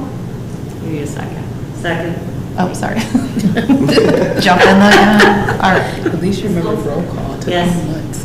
Ms. Martinez? Yes. Ms. Kaufman? Yes. Mr. Miller? Yes. Ms. Robinson? Yes. Ms. Herndon Miller? Yes. Ms. Whitcomb? Yes. All right. This meeting is now adjourned at 9:39 p.m. So, and that's actually my timing musical. Would y'all be interested in giving me like